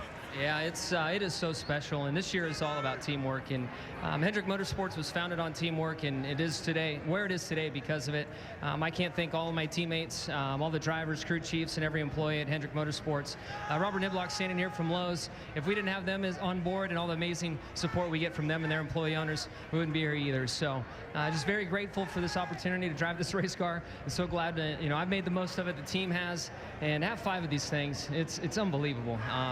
I grew up racing dirt bikes, as a lot of people know, and raced off-road, and didn't sit in a stock car until really late in my career. So it's just wild for me to imagine that I've got 5 of these big trophies and have done something that's never been done before. Just so honored, and look forward to enjoying the year. Congratulations again. You got it. One last thing I got to add. I got the best trophy in the world when my daughter was born in July. So now to have this trophy to back it up, it's something else. There you go. Wonderful year, 2010 for Jimmy Johnson, your Sprint Cup champion once again. Mr. Hendrick, can I get you to step over here just for a second? Sure. You are now the all-time leading championship car owner in this. You passed Petty Enterprises with this 10th title today. That's got to be just a wonderful feeling for you. Well, it's awesome, and thank all the fans. Thank you for supporting us. Thank you for supporting any team out here. It's unbelievable. We're so happy for Lowe's and Chevrolet and all of our people, and Chad and Jimmy. What an awesome deal to have 5 in a row. I still can't believe it. Now, I asked you before we went on the air a moment ago for the trophy presentation. Jimmy sounded like he was doing okay inside the car, but I would love to have watched you for the day. I'll call you a little bit of a nervous owner at times through the day. I did okay till about 20 to go, and then I had to go to make a pit stop, and then and then I came back. It was about 10 to go, and it gets real nerve-wracking there at the end. It was such an up and down day. One time I thought we were out of it, and then we were in it, and then it's a heck of a good race and exciting for the fans, and just glad it's over. I'll bet you are. It's over in the best possible way for you. Congratulations again. Thank you so much. Rick Hendrick, winning championship team owner in the NASCAR Sprint Cup Series for a 10th time. He's got a ring for every finger. So here on the stage, on the front stretch of the Homestead-Miami Speedway, the team gathering. There will be photos for quite some time now. Jimmy Johnson and Chad Knaus will be going over to raise their team colors once again. That'll fly over this speedway until the end of the season next year, when whoever is the 2011 champion will get to have that honor. It is Team 48 once again, coming from behind, this time only the 3rd time that that's been done, as they overcome a 15-point deficit starting the day to win the championship. Once again, at the end of a season for a 5th straight year, Johnson and Company finishing 2nd today. Folks wondered if they could race from behind. They never had to race hard before in the final race. Well, they answered that question with a resounding yes. 2nd place in the race and champion once again. Sports Center and much more coverage from Homestead right now. Ford 400 at Homestead-Miami is brought to you by the new 2011 Ford F-150, built Ford tough, and AT&T.